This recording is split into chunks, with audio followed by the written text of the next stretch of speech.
Wait, what? Upgrade to watch videos without ads breaking your focus. Try 3 months on us.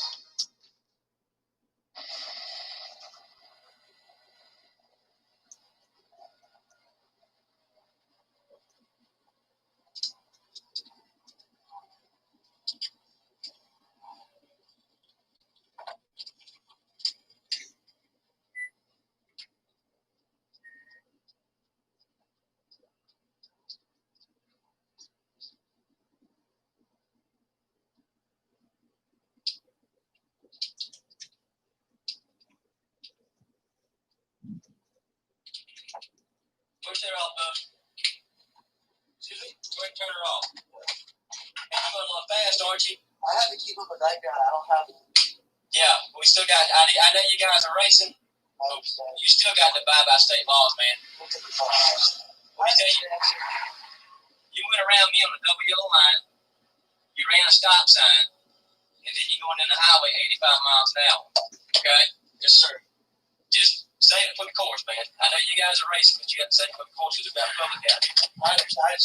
I'm sorry, because I'm the only, I have to follow somebody. I'm the only one that's going by myself. Right. I'm sorry. I'll just find, I can find anybody. I'll just slow down and follow anybody. So they're all going to the same place. Where are you from? North Carolina. You're from around here? Okay. Raleigh. All right. So I'm sorry, sir. All right, man. Just take it easy. Yeah, I will. I really will. Okay. All right. I'm sorry. That was actually kind of funny.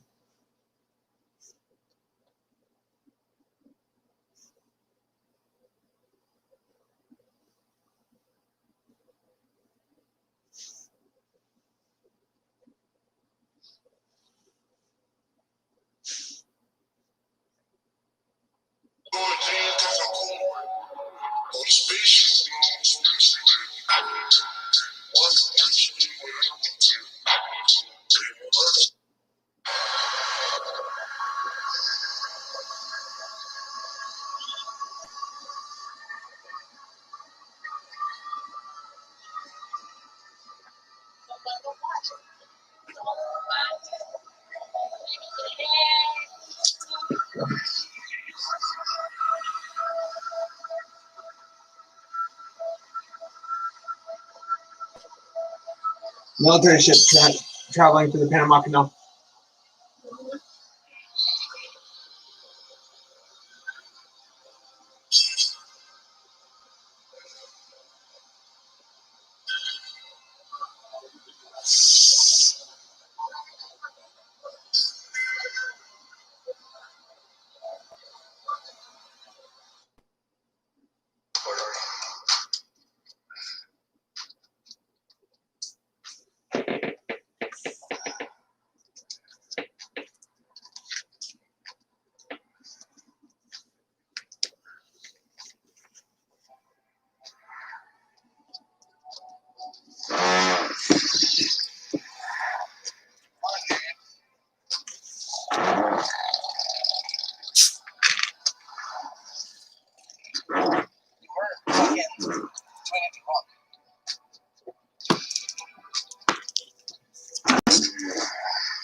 What's up, boys?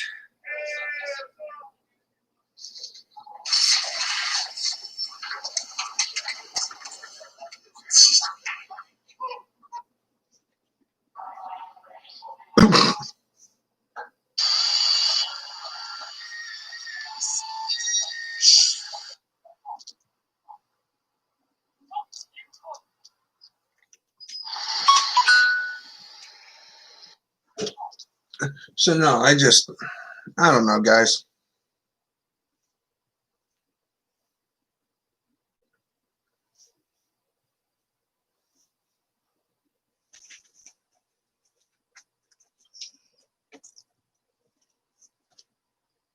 I bet you can't guess what it is. You want to hate on me? That just fuels my passion. Words that sound dirty but aren't.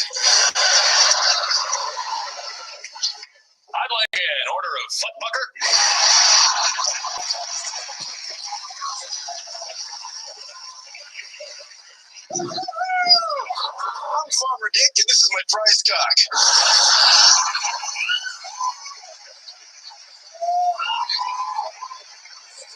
Wow. Yeah, I'll have a double rock sucker with the punt on the side. I'm so excited, aren't you, darling? Yes. I can't wait to get in that room and take dictation. Our top story tonight. NASA stands probe to Uranus. People everywhere giggle. Do you giggle when you say Regina? Hi, we'll be back to our panel discussion on heart problems in the angina monologues in just a second. Terry, I've been fucking that chicken 2 years now. My wife didn't even know about it. Well, of course, sometimes plucking doesn't help. I'm sorry? Plucking. 1,000 points for Ryan, because I love the way you cluck. He lays an egg like you do, buddy. That sounded bad. You sat on a cockatoo. Conjugate what you just said. Does conjugate mean chew? Let's masticate. Ryan and Wayne are two competing explorers on the final leg of their race to the North Pole when one of them falls into an ice hole. Let me say that again. One of them falls into an ice hole. An ice hole. A big ice hole. Hey! I just fell into an ice hole! How dare you throw my dead dog into that big hairy ice hole? Cat! I'm sorry, is it ice hole? Yes! Cuando fuimos desde esa vez, ¡entró el ice hole! Sí, sí, loco, exacto. ¿Dónde está el ice hole? And again, in case you weren't watching, they were trapped in an ice hole. Car shopping can be it's easy to worry about not getting. Wow.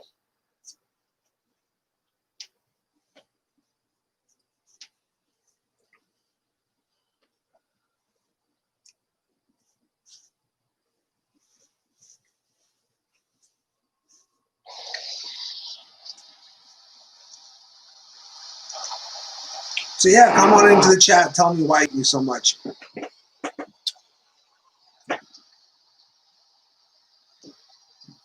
Nobody ever does. They don't fucking care. They just like giving me views.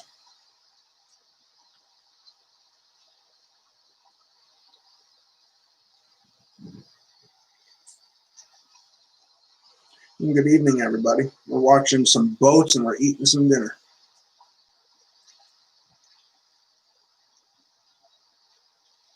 Five people have come to thumb down my video because they cared.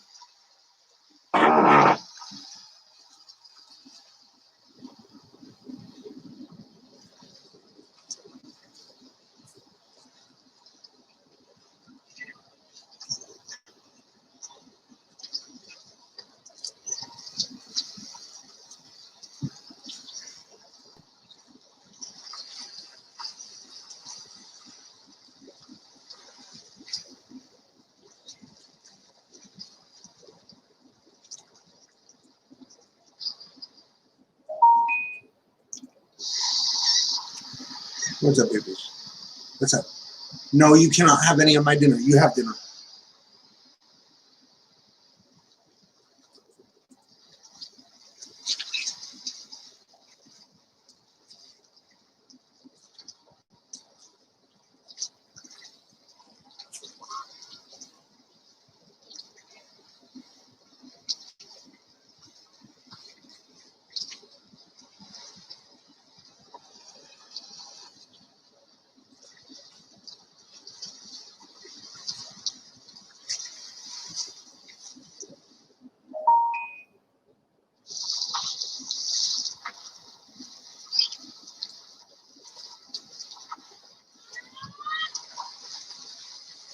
That kid should have a freaking life jacket on, if you want my honesty. Subscription box for guys who give a damn. Each box is packed with high quality gear and useful advice to help step up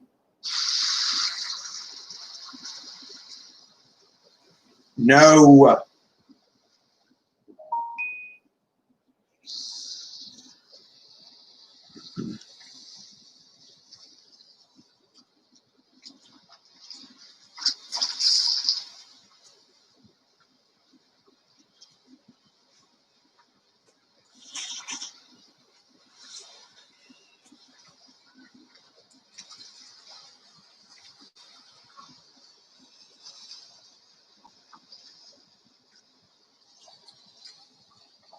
So 5 people have taken the time out of their pathetic days to come on over to show some love with a thumbs down because they care about my stream so much.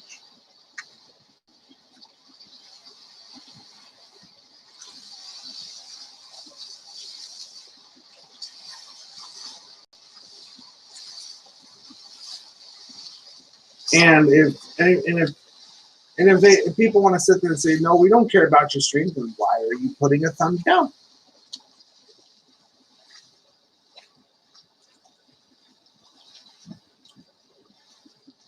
But that's all right, though. That's just an extra view right there every time. Every reaction is a view. I think the last live stream that I did earlier today had a total of 32 playbacks.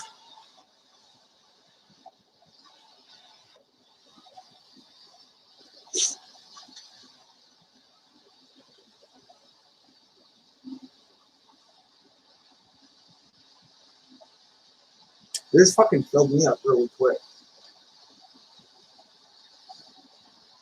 I'm probably going to end up grabbing a lid out of the counter to put it over and stick it in the fridge. Stuffing, mashed potatoes, and gravy.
It's another ominous day down here at Holliver Inlet. Hey, what's up, Absolute?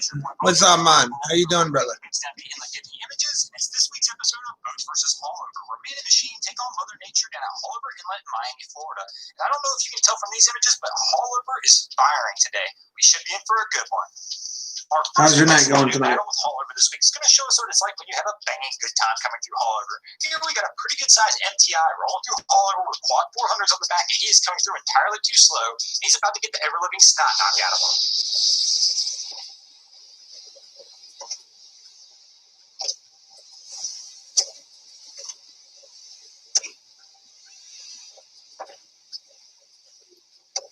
This vessel took an absolute hole slapping coming through these waves in Holliver. If you'd come through just a little faster, it might have helped a little bit, but it is a big day in Holliver. This is intimidating to begin with. Here you can see he picks up the throttle a little bit. I'm doing good. Doing good. Our second contestant to come through Holliver this week is going to show you what it's like. People trying to talk the talk, but they can't walk the walk, as usual. On a day when it's banging like this, these guys are going to take this black water through there, throttles down, let the boat do the work, and actually get through here pretty flawlessly for it being such a rough day. This really is extremely impressive to watch. On big days like this, it's super intimidating out there at Holliver, and these guys didn't let that bother them. They went through throttles down, and will easily take the win for the boats in this round. But there is one just laughing hysterically about all of it. You go watch the second, and the second's not quite as good as the first. Kind of like we're about to see here.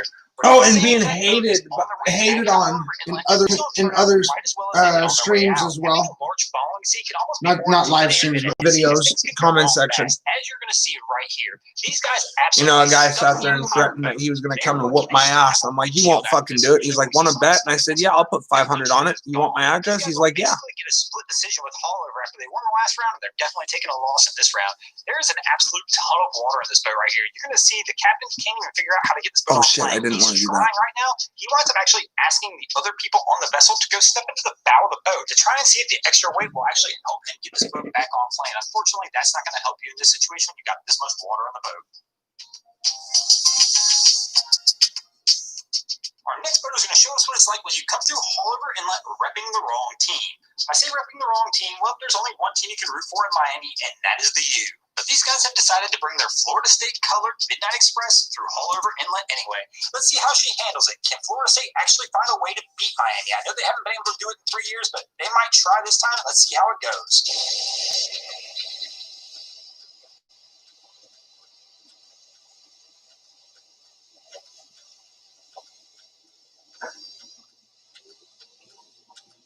Even though we have this kid flexing on Hollover, they actually did a pretty good job coming through. We'll go ahead and give this round of the boats. And that's going to bring us into our fifth and final round, tied at 2 apiece. And just getting done with going through Hollover with your family.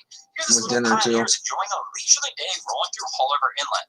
And to be honest, they're actually doing pretty good for being in such a small vessel. This little pioneer with its single 150 is plowing its way through Hollover. He's actually found just about the right pace for this boat to come through the inlet. Every boat's a little different on what they can handle and what types of speeds they can handle during certain conditions. These guys seem to have just found that right pace. This family's out there having a good time. I don't know if they were actually really going out, because here in a few moments they are going to turn around, but I don't believe this was a forced turnaround at all. I believe they were just going to have a good time, crash through the waves, do a quick turnaround, head back and hit the sandbar. So for this effort, I'm going to go ahead and give the boats the win, and that's going to give this episode to the boats. Thanks for watching, everybody. I hope you enjoyed this episode of Wow, there was no boat that went underwater on that one. What the hell?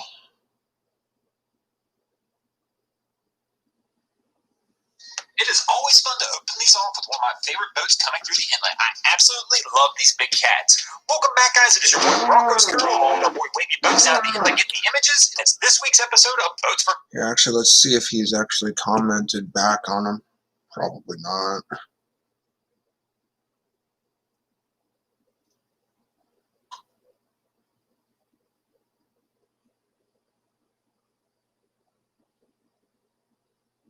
What? A young motorbike rider who feared he'd been snapped by a faulty speed camera has proved even more unlucky as he retraced his journey. The 20-year-old was filming a second ride to prove his innocence, only to be struck by a car. A rare rider's view of a crash he didn't see coming until it was too late. Straight through here. I'll see what happens. The impact throwing Luke Underwood from his motorbike. But he remains conscious as witnesses rush to help. One of them, an off-duty doctor. Yeah, that's where I was about to die. The 20-year-old had been riding his motorcycle along Lower Northeast Road and recording his journey on a helmet-mounted camera when he was hit by a car as its driver attempted a right turn. Luke was rushed to hospital by an ambulance, but suffered only a minor leg injury. Attention! I am Officer Radcliffe, a police officer with the Sacramento Police Department. I hereby declare this to be an unlawful assembly and, in the name of the people of the state of California, order all those assembled at Cedar Chavez Plaza Park to disperse immediately. Those who remain may be arrested.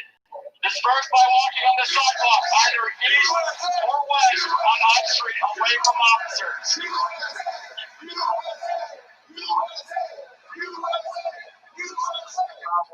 Like I said, next month with a political problem and maybe a slight drinking problem. We're still trying to figure that one out. But we went from being a men's club to a club that now puts our lives and our livelihood on the line to protect people like you that come out to rallies. We protect you guys by standing in front of you guys when the opposition and Antifa come to try to inflict harm on you guys. Fuck Antifa! Fuck Antifa!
Hey, what's up, Suffer? What you doing? Life for gays in the Muslim world is difficult as it is, but in the areas where ISIS rules, the retribution is beyond cruel.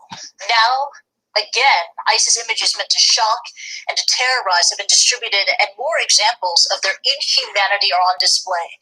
This time, it is perverted justice against gays in both Syria and Iraq. The names of those Arwa David spoke with for this report have been changed, and their identities concealed. These stills, dated March 2015, purport to show a man being thrown from a building. According to the last caption, he was also then stoned to death, his alleged crime being gay. These images were posted by ISIS in its stronghold of Raqqa. This series, as we're just relaxing. January, show an older man seated in a chair and then tumbling to the ground. Also in January, these from ISIS in Mosul, 2 men murdered in the same manner. In all the photographs, dozens of people are seen watching the killings, seemingly unfazed.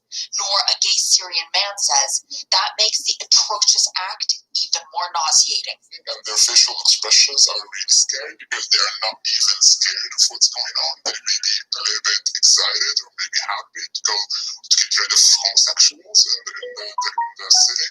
Syria was never a nation that accepted its lesbian, gay, bisexual, and trans community. The country's laws criminalize homosexual acts, punishable by up to 3 years in prison. Since the revolution turned war, life for Syria's LGBT community has become even more dire. It was not ISIS that forced Noor to leave Syria. Well before ISIS emerged as a significant force, in 2012, Noor saw this video. This is the only frame that is not too gruesome to show. Nice. The video depicts 2 men being beheaded. They're accused of being spies. But then towards the end of the clip, a voice references a verse from the Quran. And Noor says when he heard that, it became one of the main reasons why he decided to leave. According to the posting, the video was filmed in Idlib, Noor's home province. There's a very specific verse which say like, only the sin of homosexuality would shake the throne of God. So whenever we hear this on video or on audio, we know exactly that this meant for gay people. It was a moment of clarity, a moment of understanding that this place is not safe anymore. Sami and his partner consider themselves already married. They fled after Sami's family found out they were together, and a car tried to run them over. 2 hours later, Sami's phone rang. There was a man that was thirsty saying, this time you could have made it and you survived, but the next time you will not. In Istanbul, the couple lives in shared housing with other Syrian men. When the ISIS photos emerged, one of their Syrian housemates made a sickening comment. He made a very absurd joke about he was so amused and he has so much fun watching homosexual that he said now gay men can fly. Fear of persecution continues to haunt That them was here. not the suitcase. Oh, it is. Okay.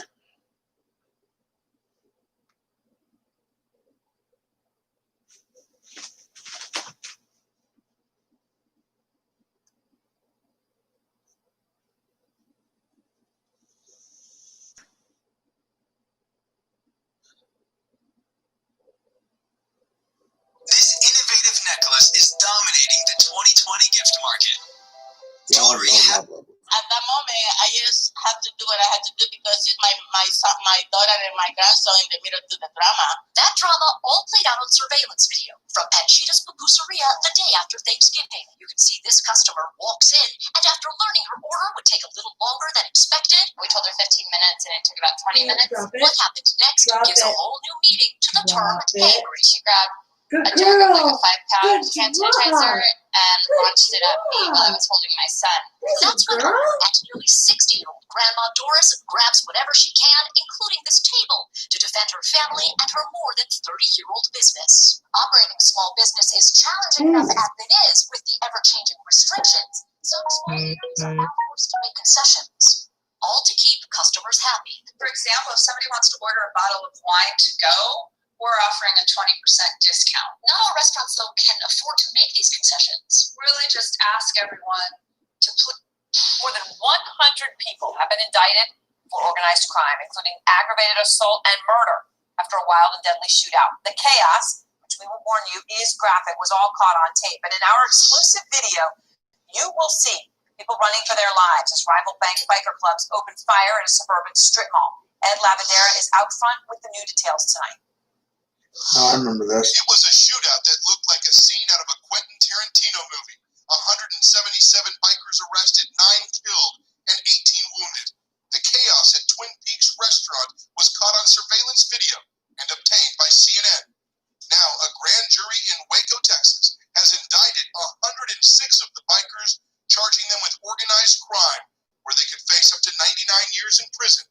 The district attorney in Waco says even more indictments will come.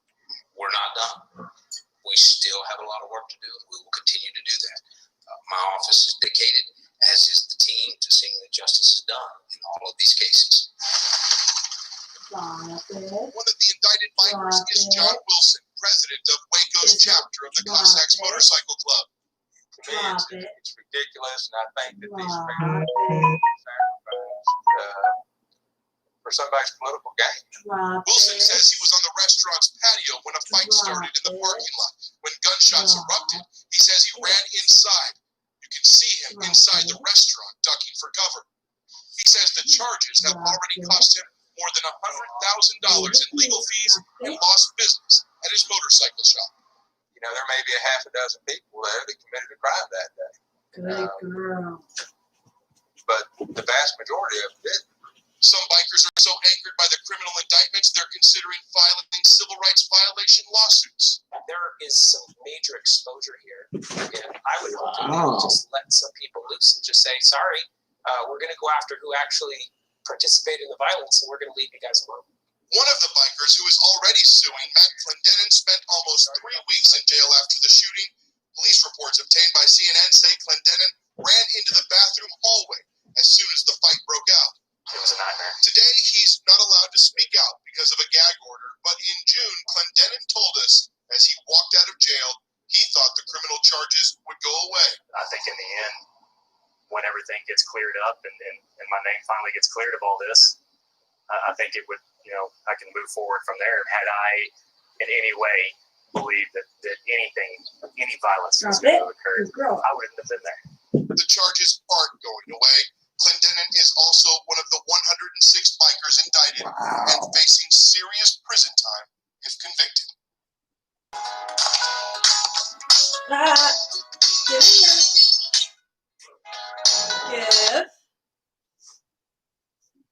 Give. Aurora police knew their colleague was drunk when they found him blacked out behind the wheel of his patrol car on duty. They even said so. That was captured on newly released body camera. The officer kept his job after a demotion, and the police chief in Aurora has defended the other officer who made sure that the case was not handled as a drunk driving investigation. Here's Noel Brennan.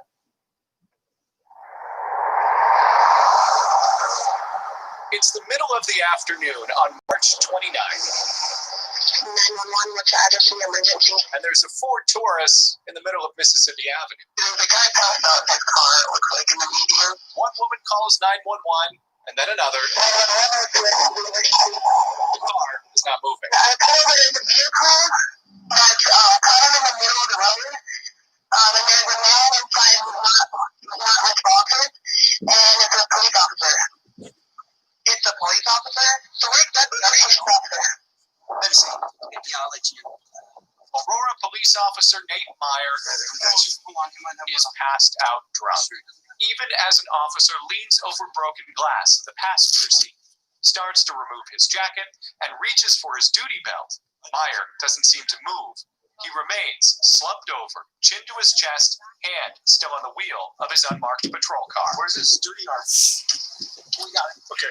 3 of the officers on scene say there was a faint smell of alcohol on Meyer's breath. They didn't know at the time his blood alcohol level was more than 5 times the legal limit. Holy shit. Fellow officers didn't ask for a blood test. Meyer was not charged, and he's back on duty, like he was on that day in March. Snow Brennan reporting. Aurora Police Chief Nick Metz is pretty smart to frame this issue as one of compassion for the officer who took responsibility for alcohol abuse. We got troopers coming. I'm switching right lane right now.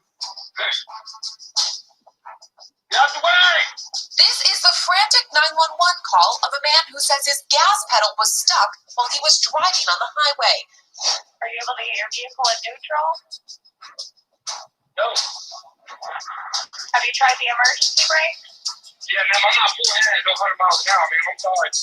Police say they were able to get in front of the man's car on I-95 in Florida to clear traffic. Watch as they try to stop the vehicle using spike strips. It took 3 attempts to deflate all 4 tires and a pit maneuver by the officers to completely stop the vehicle. The driver was taken to the hospital for chest pain. For InsideEdition.com, I'm Kelly Whelan.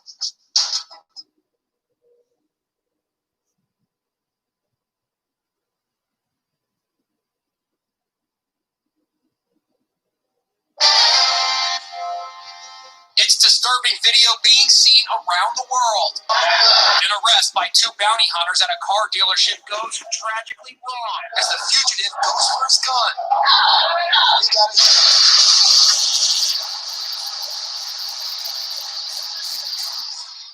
As bullets fly, a terrified woman hides in the restroom and calls 911. Green 911, what's going on? Green call.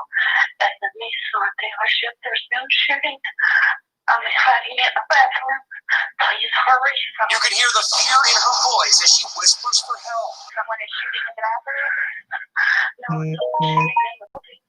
I'm in the bathroom. Please hurry. Please hurry. Can you still hear shots? Not at the moment, but I hear a woman screaming.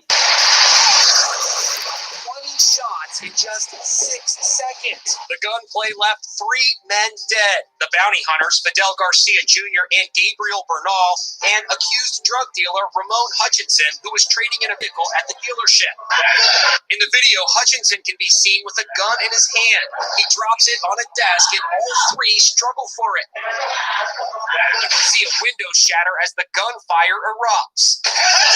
I spoke with America's most famous bounty hunter, Dog Chapman, about the shootout. Dog, you've been in this situation probably countless times before. What went wrong here? The first thing I believe went wrong was there was no bulletproof vest worn by either of the bounty hunters. I think about what I told my sons and daughters to do. I would have said, when you see the guy tasing, you got to really watch yourself. It's getting more dangerous for police officers and bounty hunters, anybody in law enforcement across the United States every single day.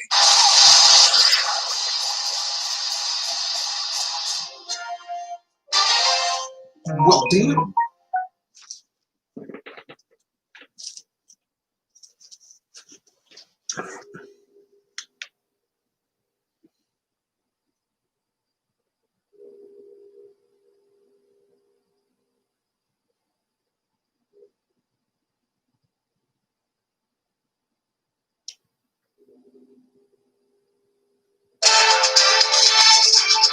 What do we have here?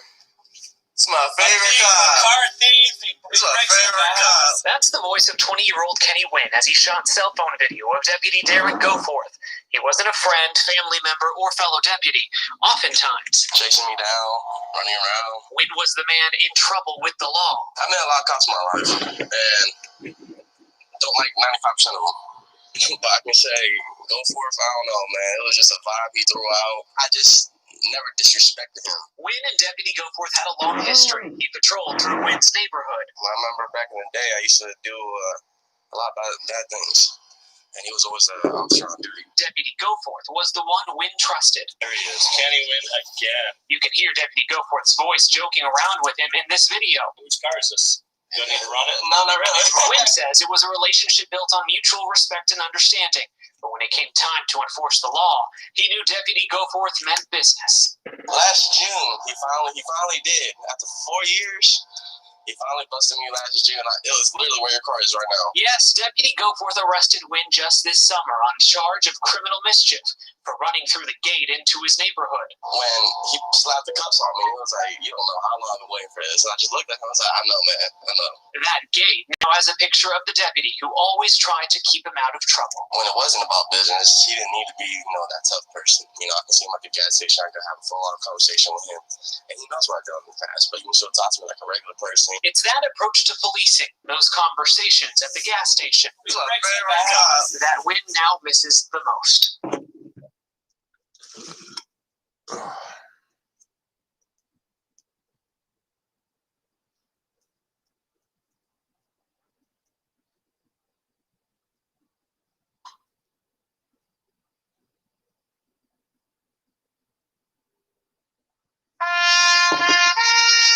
It's a brotherhood.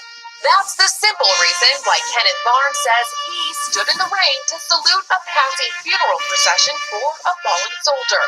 Basically, that's what you're supposed to do. This photo, taken by a stranger from afar, shows Barnes paying his respects. And now he's receiving praise from strangers all over the country. I know how it is to go through a tough time like that.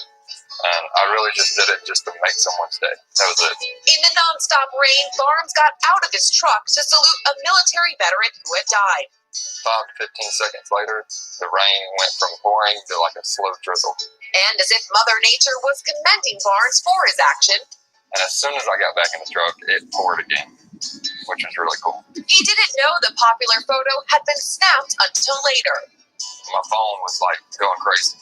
All because this soldier did what he said was normal, proving not all good deeds go unnoticed. For InsideEdition.com, I'm Kelly Ewing. Uh-oh.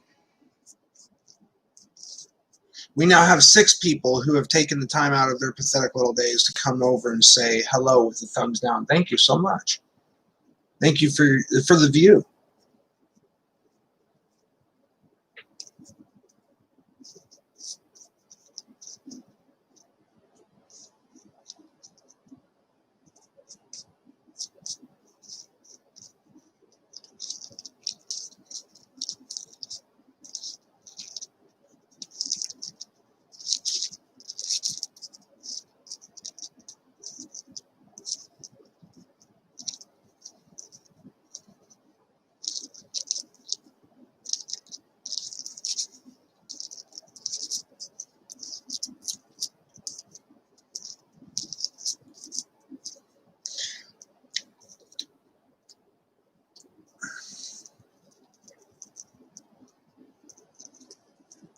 I swear we need to get the roller.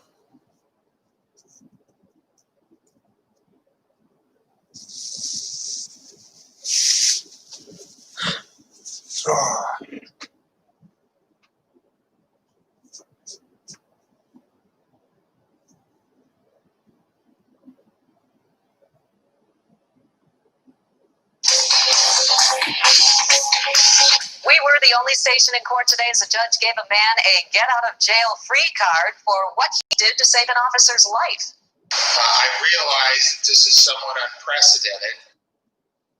Antonio Brown was supposed to spend at least a year and a half behind bars in Kent County, but that was before he came to the aid of a Kent County corrections officer being attacked by another inmate. 24-hour News 8's Joe LaFerge was the first to break the story online this afternoon. He joins us tonight from the Kent County Jail. Joe? Oh, Sue, the judge says Brown could walk out of jail. Problem is he's wanted on a probation violation out of Indiana, so he'll stay here at least tonight.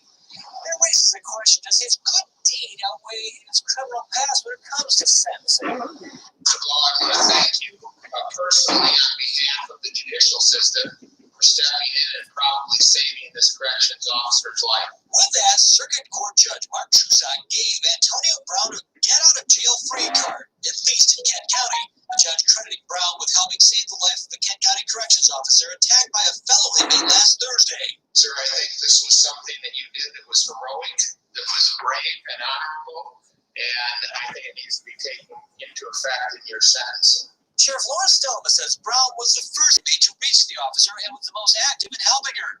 Stelma called the judge and asked if he could do anything for Brown. The judge made the final decision. But does his act of heroics merit the reward? Trusak had sentenced Brown days before the attack to between 18 months and 5 years in prison for running from Grand Rapids police in June. Brown has a which likely played a role in the original sentence. The sheriff admits there's a good chance Brown may someday return to his jail. I think if you look at statistics and the recidivism rate, that's a statistical probability. Still, Stella was comfortable with the judge's decision. My hope and prayer would be, though, that this event has when he recognizes that he's recognized for good behavior, and he can utilize this as a turning point in his life.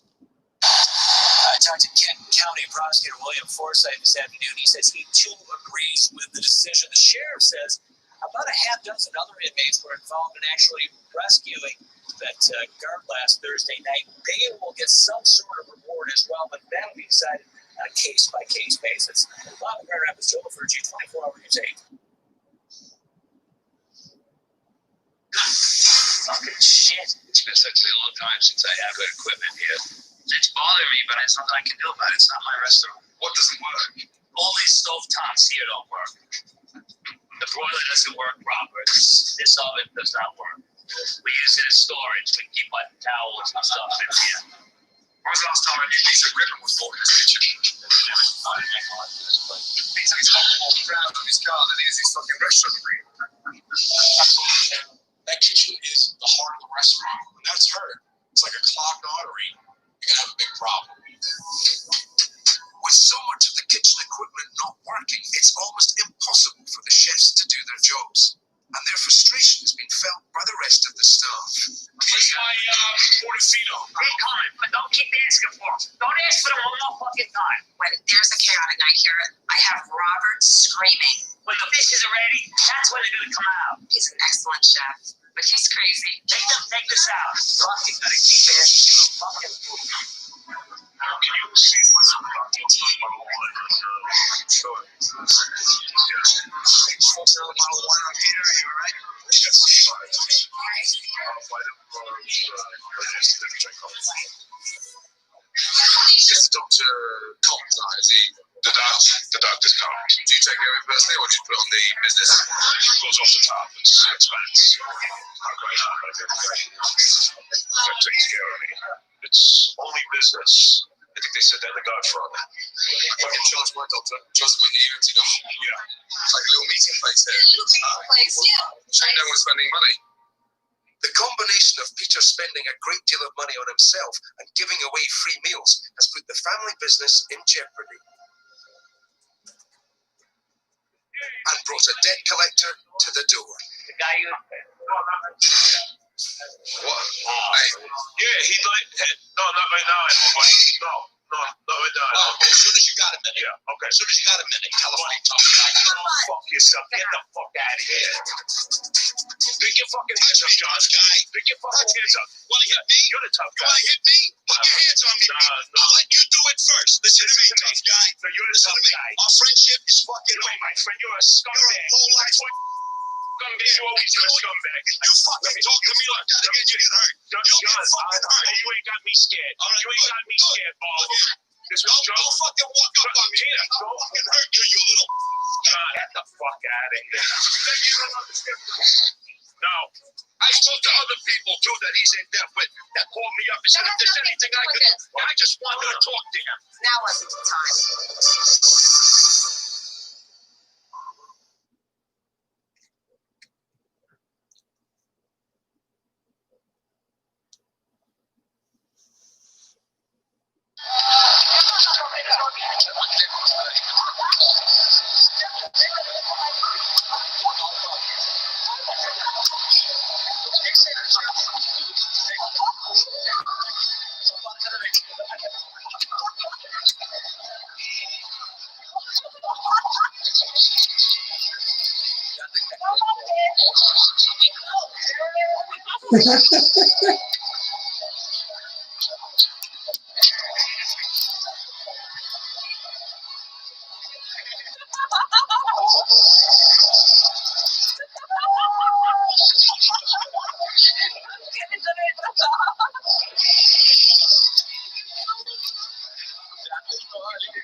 Oh, see, that would be funny to see. You've heard of the Turkish ice cream men, right?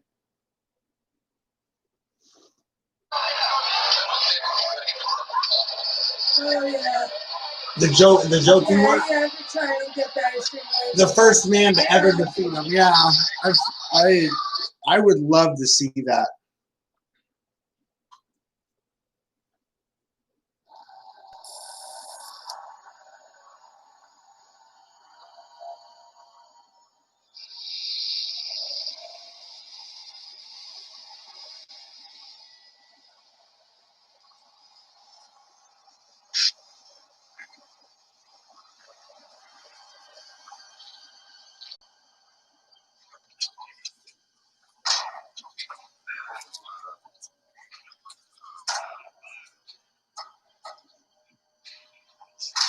Oof,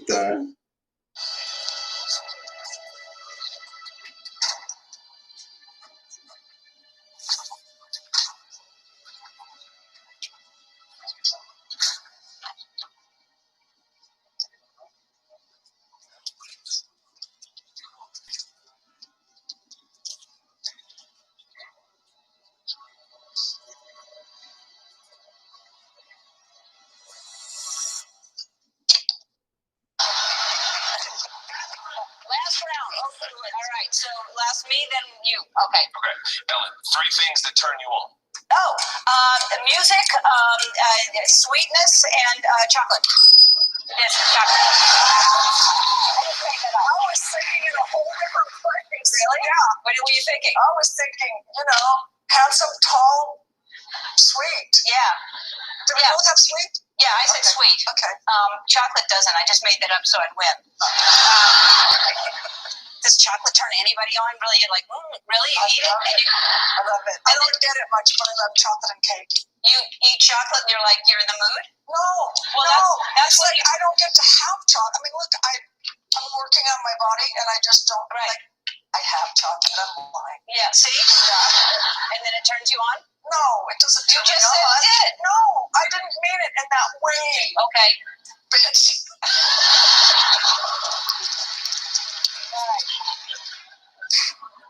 Give my guest share the last category of this Twitch.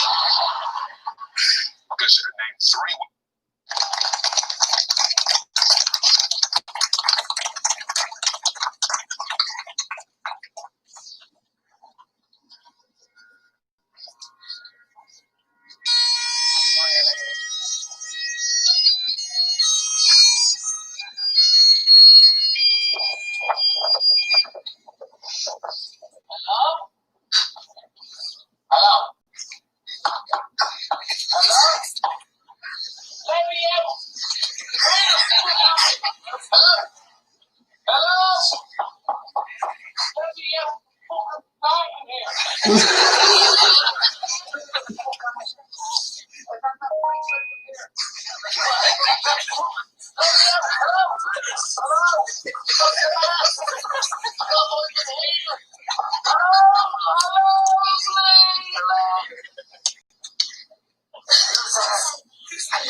That's actually funny.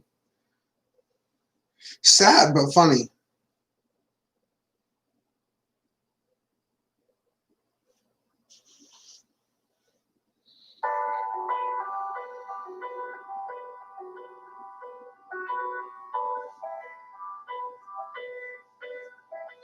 इस बीच बड़ी खबर महासमुद्र में निजामत car को अज्ञात वाहन ने टक्कर मार दी है। 3 युवकों की मौके पर मौत हो गई है।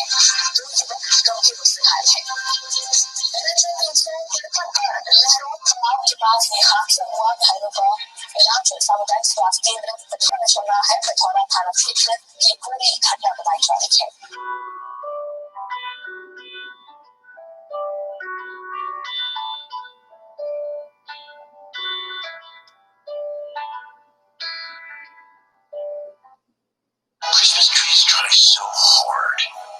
pastries only need peanut butter and chocolate.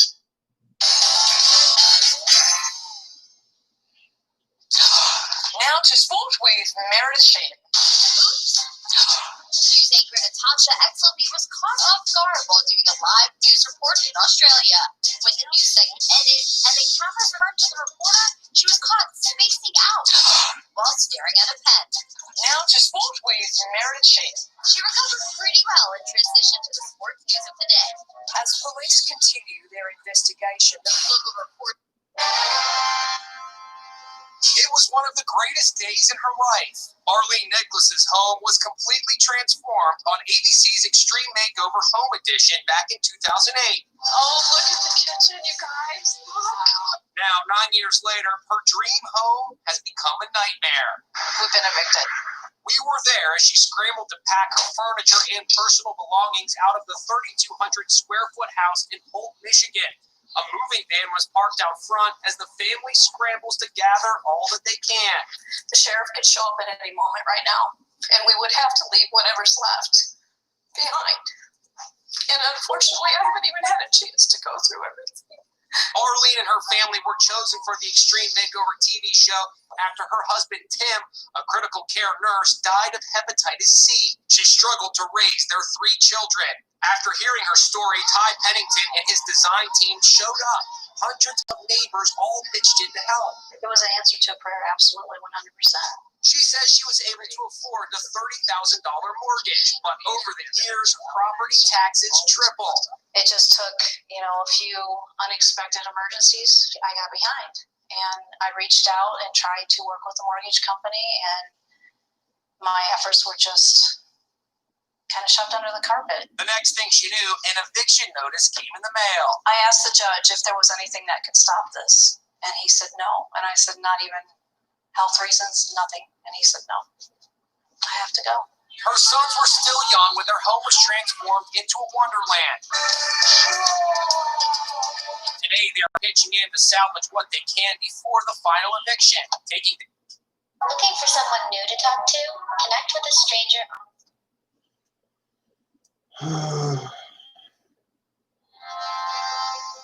Watch this. Ouch, that must hurt. That's 56-year-old Jim Houseman getting slammed in the head by a sliding electric door. It happened on a Holland America luxury cruise liner, the MS Amsterdam. Here's the question. Is that smack on the head really worth $21.5 million? Houseman's wife, Carol. Carol, what happened after the door hit Jim? The doctor thought originally that it was just, a bump on the head. There was a laceration, and that he would just recover. The family continued on their round-the-world cruise, thinking that rest and relaxation were exactly what Houseman needed after his injury. But when the cruise was finally over, his condition only got worse. He says he suffered permanent brain damage. He's not logical anymore, irritability, mood swings, and then eventually he developed actually having seizures as well. Houseman sued after he says he discovered that at least 16 passengers had been hit in similar ways by electric sliding doors on Holland America's ships. The Housemans were also outraged that Holland America had hired a private detective to follow Jim around, secretly videotaping him to see if he was fibbing about his injuries. They apparently came up with nothing. I think they were probably trying to see him, on a ladder changing a light bulb or something like that, which, he just doesn't do anymore. Last month, the jury in Seattle returned with a stunning verdict, $21.5 million.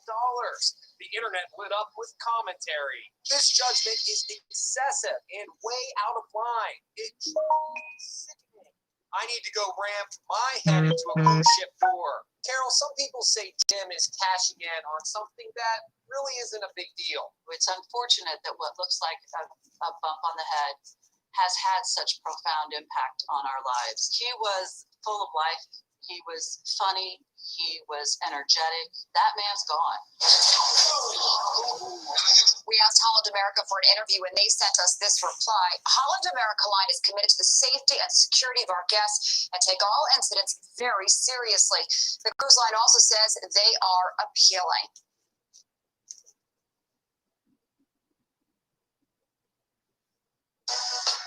Colgate Optic Way Overnight Whitening Pen.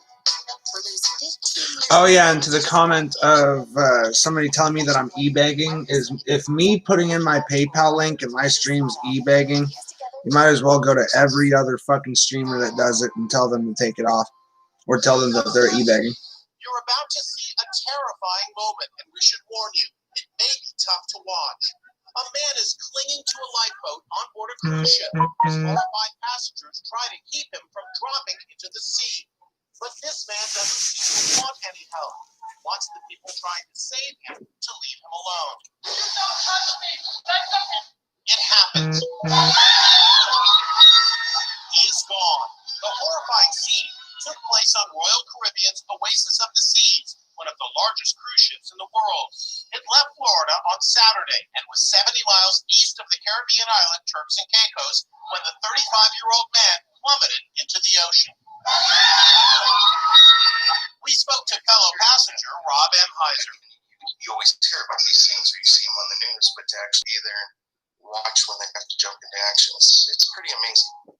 It's not known if the Oasis of the Seas is equipped with an infrared night vision camera like this one. Our Megan Alexander demonstrated how it works. Turn off the light. Pitch black. In the dark, you can't see her at all. When the special camera is turned on, you can clearly spot her, even at a distance. The U.S. Coast Guard is searching for the latest man overboard. In a statement, Royal Caribbean said, "Our care team is providing support to the guest's family, and our thoughts and prayers are with them during this difficult time." I've never seen that. The knucklehead who jumped off the world's largest cruise ship is speaking out today. Oh my God! Holy 27-year-old Nick Native was vacationing with friends on Royal Caribbean's Symphony of the Seas when he made the brazen leap from the 11th floor deck into shark-infested water 100 feet below. It's a miracle that he didn't lose his life and that he wasn't even seriously injured. I remember hitting the water. Impact was pretty big because it was pretty high up, and it impacted my tailbone and my neck pretty hard. But, luckily it wasn't anything serious. He admits he was still a little drunk from the night before. The previous night we were drinking quite a bit, so I was still feeling the effects of alcohol. Royal Caribbean has now banned Native and his friends for life. I hope I don't inspire anybody to do this because it is very dangerous. I mean, don't think this is a joke. We just slammed on the brakes. Panic on the high seas as the cruise ship suddenly tilts and water from the swimming pool pours down onto balconies below. Oh, get back! This boat just tipped like crazy. What the hell is going on? Videos going viral show cruise ship staff and terrified passengers grabbing poles to steady themselves. Others hold on to each other for dear life as plates crash down on the kitchen floor. Yeah, come over this way. During the confusion, passengers question if they should shift their balance of weight to make the ship upright. Oh, wow, we're tilting far. Meanwhile, flooding on the upper deck swamps tables and chairs. The Carnival cruise ship was wrapping up an Alaskan trip when the chaos erupted. A dad tries to calm his kids. Look at that. That's all right, guys. It's all right, buddy. Relax. We're doing okay. Are we sleeping? No, more water coming down. Passenger Mark Woodward. I think people thought we were going to crash. There was a lot of screaming and crying. Carnival says in a statement, Carnival legend. No, more water coming down. Passenger Mark. Babe, doesn't that look like Leslie? Nitro? Yeah, better version of it. Woodward. Mark Woodward is his name. There was a lot of screaming and crying. Sounds just like him too. That's the scary part. Legend experienced a technical issue related to the ship's starboard steering gear, which caused the ship to unexpectedly list about 8 degrees. It sure made for one scary voyage. Carnival says the problem was rapidly corrected and adds that since the incident, the ship's been operating without any difficulties. Today's date is July 25th, 2017. Time on deck is 0720 Zulu. We are operating in the northern Arabian Gulf in position 29 degrees, 11.2 north, 049 degrees, 10.7 east. We are on a course of 130 degrees true, turning for 5 knots. We have 01 IR GCN Nazar Wap, 1 nautical mile off our stern, bearing 180 degrees relative. GQ1 has been set.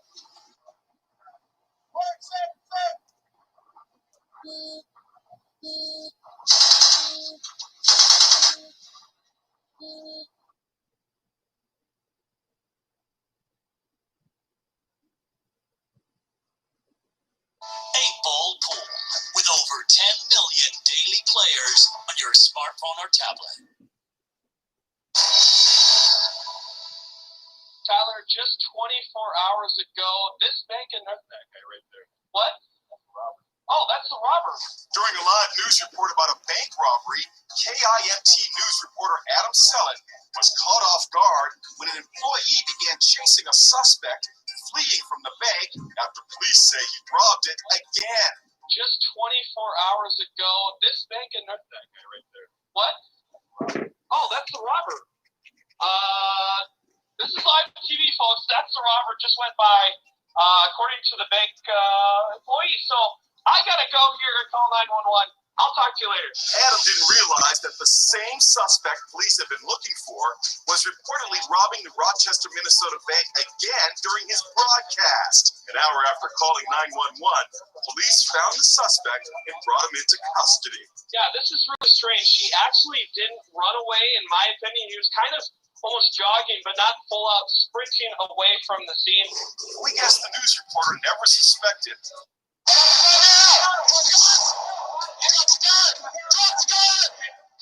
Body cam footage shows an Indiana police officer responding to a robbery in progress. Gun drawn.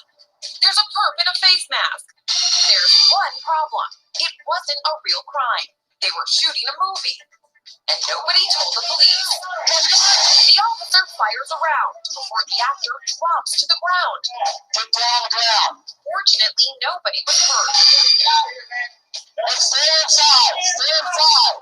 In a statement on Facebook, the production company making the movie thanked the police, quote, for their hasty response to what they thought was a crime being committed.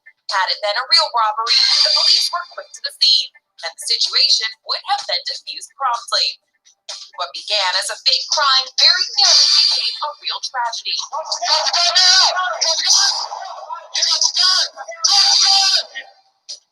We're doing a movie. Indiana State Police are investigating the incident. Cheers, Nam. Her Watch Inside Edition.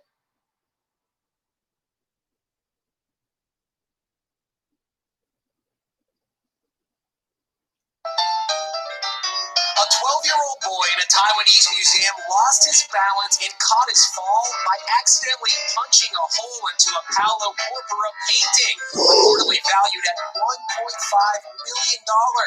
In surveillance video provided to Taiwanese news from the TST Art of Discovery, you can see the boy walk past the 350-year-old painting, trip over a rope barrier, lose his balance, and leave a hole in the oil painting. He stands there and appears to be shocked at what just happened. Lucky for him, reports say the organization will not ask the boy's family to pay for the cost of restoring the damaged painting, as the painting was insured. But some fear the damage could be permanent. We're sure that the boy will be more careful next time he goes to a museum. Be sure to... One wedding photographer got the surprise of his life when he met his doppelganger on a plane. When Neil Douglas boarded a Ryanair flight from Scotland to Ireland on Thursday, he came face to face with his own face sitting in his seat. One laugh and a selfie later, the two parted ways again as they were checking into the same hotel. Later that night, when Neil went to a pub, his bearded twin was also there, and the two had a drink together. Lee, a friend of Neil's, shared the doppelganger's picture on Twitter, and it has been retweeted thousands of times. Now, a bunch of people with ginger beards are tweeting to Lee, saying they also look like Neil. Lee tweeted, "I am now an agent for ginger bearded men." Not a complaint, by the way. Neil tells Inside Edition that the two have become Facebook friends. Be sure to watch Inside Edition. This guy with the long gray hair brought his Rolex watch to Antiques Roadshow. What happens next? A watch like this at auction is worth about $400,000. You okay? He's fine, but when he got back on his feet, things got even crazier. Your watch at auction today, $500,000 to $700,000.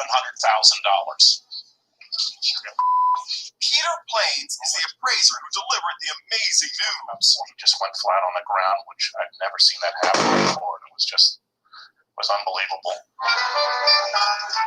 Antiques Roadshow was in Bonanzaville, North Dakota, when this Air Force veteran named Dave showed off his Rolex. He said he purchased the watch in 1974 for just $345.97. He still had the receipt. The watch was in pristine condition.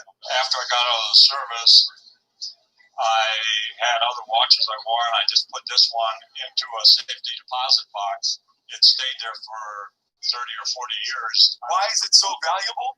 This particular Rolex is a similar model to the legendary Paul Newman watch, which fetched nearly $18 million at auction 2 years ago. What is it about that model that makes it so valuable? I think it's probably the finest. We're learning more about that remarkable knock in the middle of the night, delivering the news that the sleeping neighbor had just won the Nobel Prize.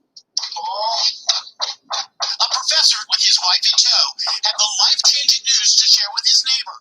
It's 2:15 in the morning. It's Bob Wilson.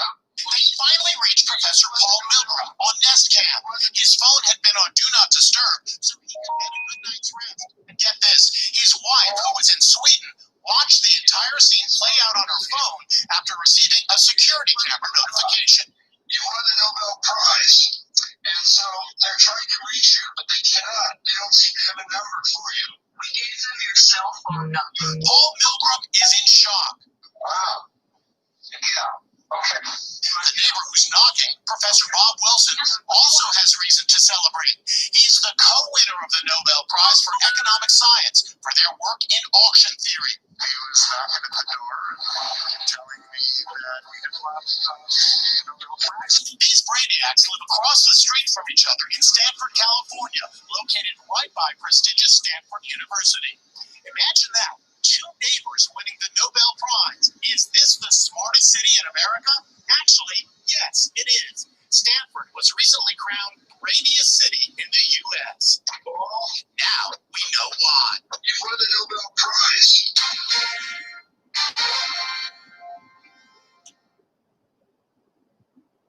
The player in the most severe attack was punished, but Gower's parents say that's not enough.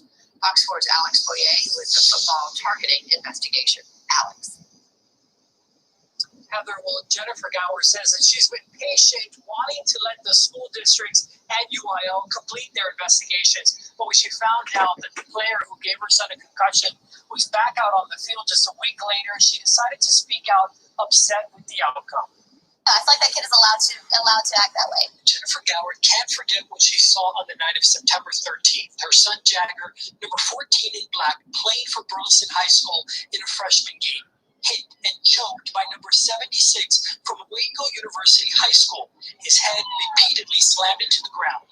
If this is allowed to happen, then it's going to happen to somebody else. Gower believes her son was targeted by players from the opposing team during kickoffs. I've been told it's because he was a quarterback, but I'm not satisfied with that answer.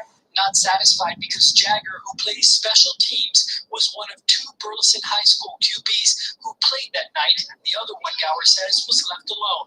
In another video, you see Jagger targeted and laid out by number 18. And during another play, number 76, the same player who would later choke Jagger, tackles him and then holds onto him.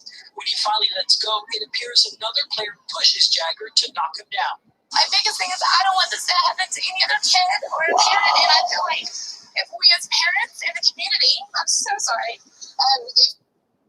This is Chromecast with Google TV. It's perfect if you want to jump right into Netflix at the click of a button. Bon appetit. That's Chromecast with Google TV. Now with 6 months of Netflix included for just $89.99. I'm good on that. We're hearing today from the family of a high school football player who can be seen bashing another player with a helmet. Fritz Monsione was kicked off the team and suspended from his Linden, New Jersey high school after the blow seen around the world. A disturbing incident from a high school football game. A shocking moment, a football helmet is turned into a weapon. But his mom says it was an accident and that the punishment is too severe. He really did intentionally do this, and he's very, very sorry. The family says Fritz will apologize to the player he whacked across the head. His name is David Hoffman, and he required 10 stitches. He's going to apologize to the parents, to the school, to Linden, to the coaches, formally. This was the third troubling incident this month to occur on a high school football field. In San Antonio, Texas, 2 players were suspended for spearing a referee from behind. Now, a New Jersey student is in hot water for getting carried away on the football field.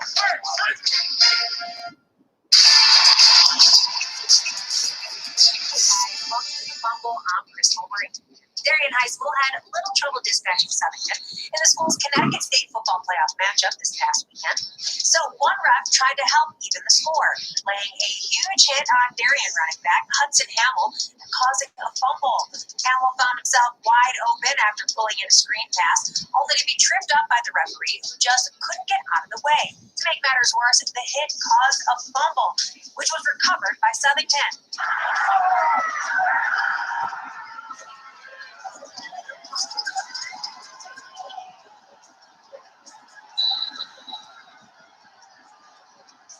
What the official could have done there, you can tell he's trying and failing miserably to get out of the way when Hamill flies into him. We're thinking the back could have done a better job to avoid the rather large adult on the field.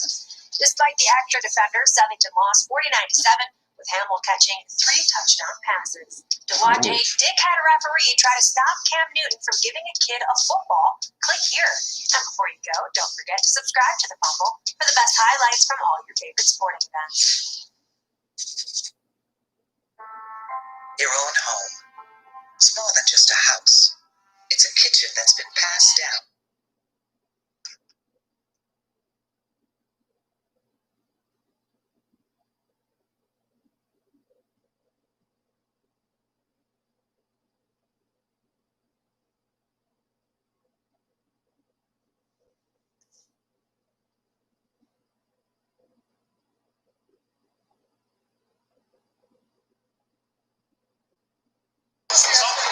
Oh, really?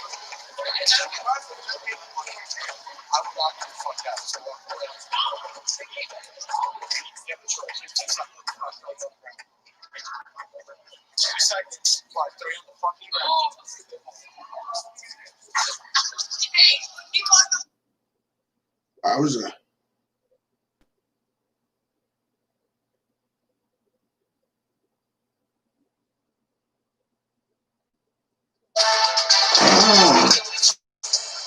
On his way in,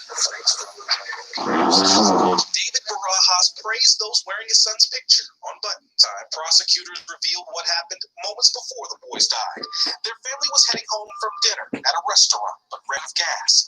Caleb and David Jr. got out to push. Jose Banda Jr. was driving home too, drunk, police say, with 2 passengers. His car slammed into both Barajas boys. In court, relatives struggled listening to 911 calls. Strangers describing a child's body cut in half and people screaming. It's very, very sad and heartbreaking. Just hearing the screams of the children and my sister-in-law and everything in the background. One caller also heard a gunshot. 2 dispatchers testified that gunfire came 7 minutes after the crash and moments before deputies showed up and found Banda shot to death. 2 hours later, dispatchers got reports of someone in woods nearby. At that time, Barajas' lawyer says his client was in a hospital. I think the evidence is, kind of speaking for itself, and I'd like to leave it at that. But prosecutors say 2 teens coming home from a party saw the aftermath of a fight between David Barajas and those with Banda.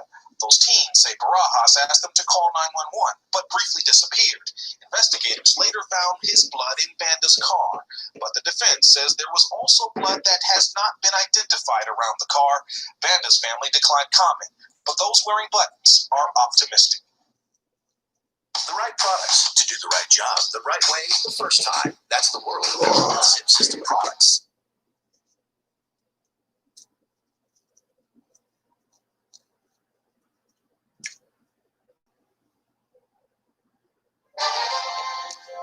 You can't kill what it was that made her so special.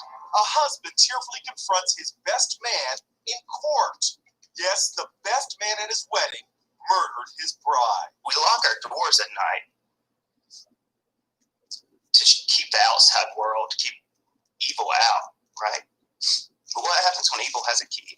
Since high school, Nation Hahn has been best friends with John Broyhill. When Hahn married Jamie Kirk, Broyhill was at his side, serving as best man. The three even took vacations together. Broyhill stabbed Jamie to death in her house. There's a lady bleeding terribly. Somebody's out there and she's bleeding badly. Jurors in Raleigh, North Carolina took just 90 minutes to reach a verdict at his murder trial earlier this week. We, the jury, find the defendant guilty of first-degree murder. Jamie's loved ones were overcome with emotions in the courtroom.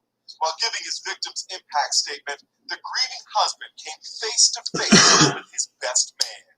We've learned so much about the evil that exists in this world, evil that is represented today with this murderer in front of us. Jamie's parents spoke about their grief. When we think about how scared she must have been and how painful the end of her life was, we almost lose our minds. John, you gave Jamie a death sentence.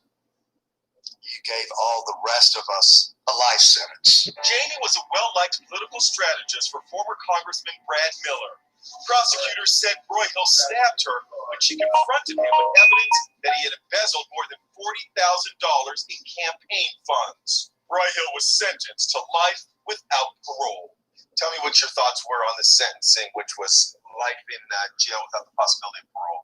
Oh, I think that's certainly appropriate. I don't want John Broyhill to be outside of. Now, with a court case making headlines, a man citing a little-known law and getting awarded millions of dollars after his wife cheated on him.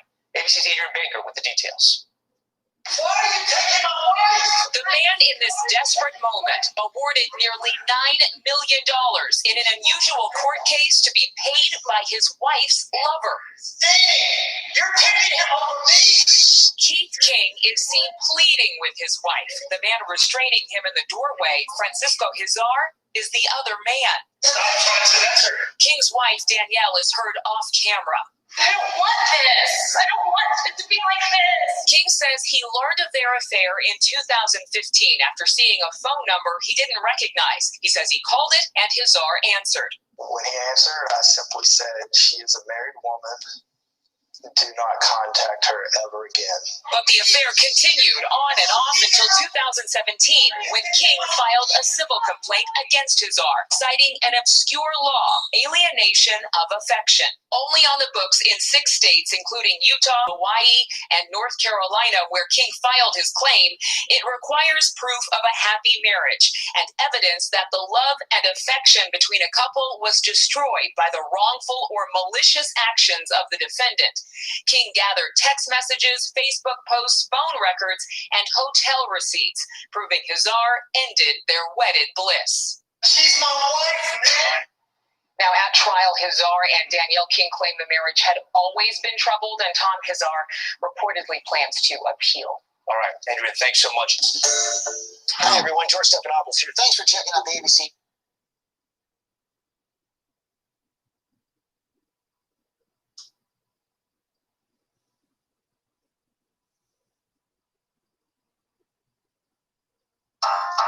When you travel to Tuscaloosa, you'll see we've been preparing for your visit by following CDC and state guidelines.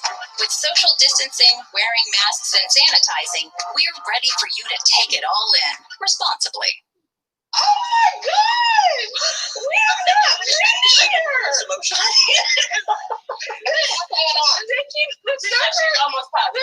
said she's positive. She said she almost positive. We're not here! Oh my God! Okay. Video of the confrontation shared on Facebook, now seen by over 2 million people. You're doing your job, but this restaurant is not doing its job. Because if she's positive that she's seen us, we haven't been here. This is my first time here. After an hour into their meal, Alexis Bryson and a friend say they were approached by a police officer, an Applebee's manager, and a mall security guard. That's when they were accused of dining and dashing a day before. In the video, they repeatedly deny it. We have not been here. Backlash on social media was swift, and Applebee's launched its own investigation.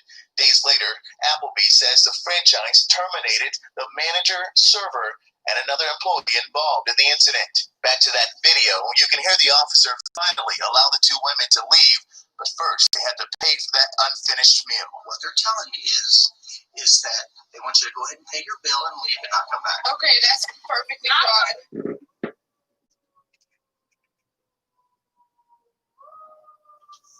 We got sirens coming this way.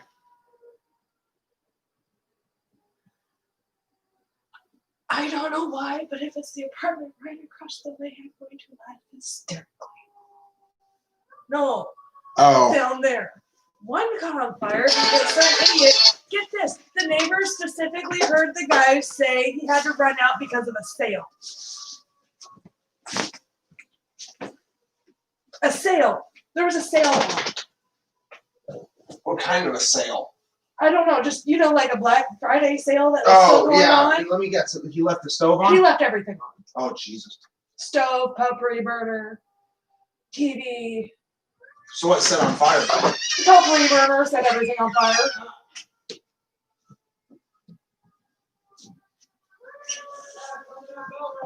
Yeah, I'm coming. Just give me a sec.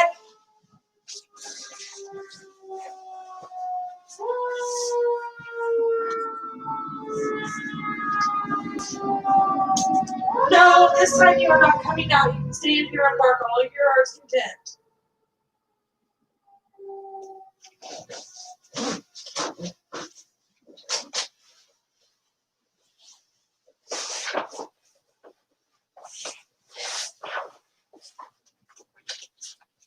Back up. Back it up. I said back it up.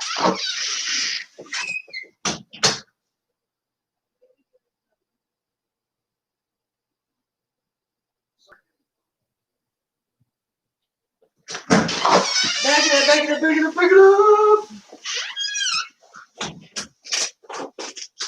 It was a day Dante Lambert's family had been looking forward to for years. He was finally graduating high school, but the night of celebration turned into shock when the founder and director of TNT Academy, Nancy Gorduke, dismissed everyone early. She forgot the final speech, so she dismissed us all at first. And she told everybody to come back, and the parent got mad and told his child to come on. According to witnesses, that's what started this rant. To not listen to this speech. It was my fault that we missed it in that program.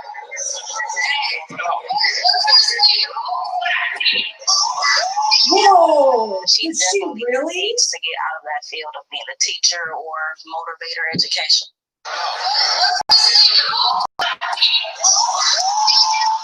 She definitely needs to get out of that field of being a teacher or motivator education. No, she don't need to be doing that at all.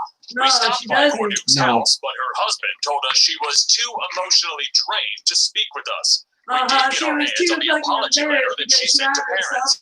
It says in part, a terrible mistake on my part of the graduation ceremony on Friday night. The devil was in the house and came out from my mouth. I deeply apologize for my racist comment. Out of it, my family, everybody came to support me. I just want to thank them. And we made the. Looking for someone new to talk to?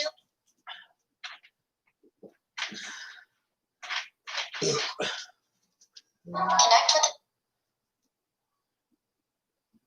stranger on chat and live stream using your voice. An Irving ISD middle school teacher is on leave tonight after using inappropriate language during an assembly for a group of 7th graders. It happened Friday at Irving's Lady Bird Johnson Middle School. Fox 4 Sean Rapp takes us inside that assembly. 1, 2, 3, 4, 5, 10, 11, 20.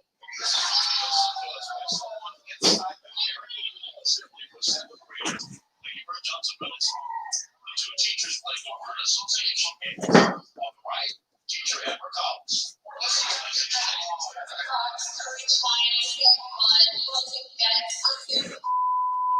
You heard right. The second year teacher Amber Collins drops the N-word. Listen again.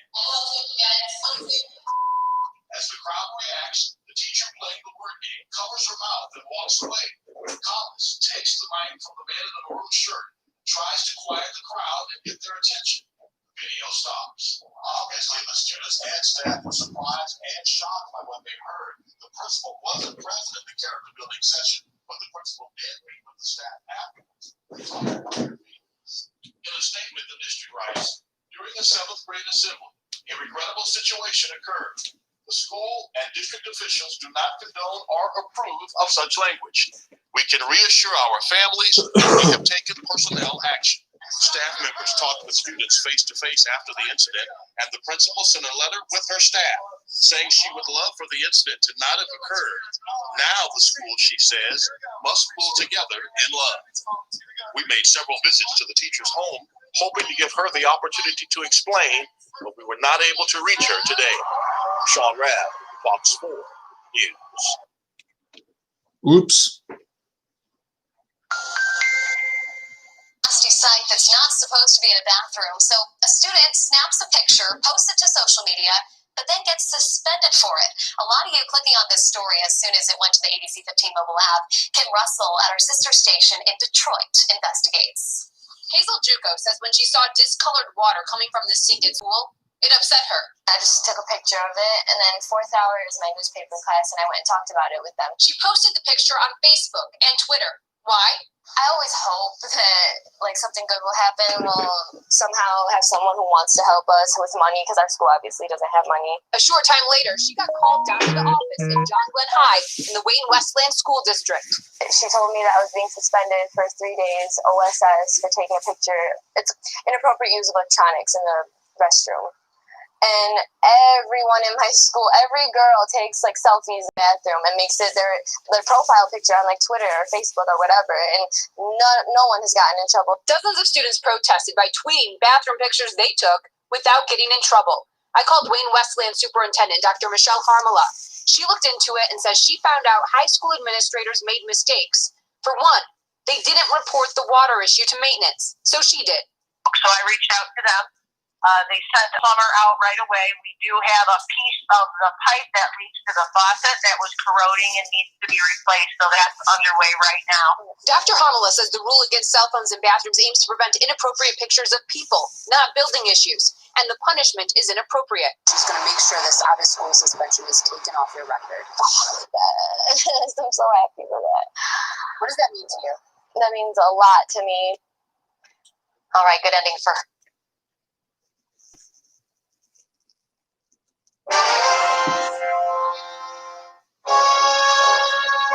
It's a heartwarming high school graduation ceremony. What up, Kizum? Nothing much. Chilling. One by one, graduates at Parkland High School in Allentown, Pennsylvania, receive their diplomas and return to their assigned seats. But watch this graduate. Taylor Michelle Gray proudly takes her diploma and walks off the stage. Just like all the other students, she poses for the official photo. Then she heads up the aisle. So far, so good. But wait. She's not stopping. She walks straight out the door. Where's she going? No turning back for this graduate. It's see you later. When I spoke to Taylor, I just had to ask, why on earth would you walk right out of your own graduation? I was way too excited, so I had to do what I had to do. When the 19-year-old posted the video of her epic exit on social media, reaction has been, well, kind of mixed. Disrespectful and tacky, wrote one mom, but young people seem to have another opinion. Amazing, wrote one teen. Did it ever cross your mind that you were being disrespectful to the school faculty and to your fellow graduating class? I don't feel that I did anything disrespectful. When I was walking out, I just Would like to try one of our money-saving combos tonight. Josh Lewis might truly have one of the best voices you'll ever hear from the microphone of a drive-thru. You got it. Your total's going to come out to $887. First window. Thank you.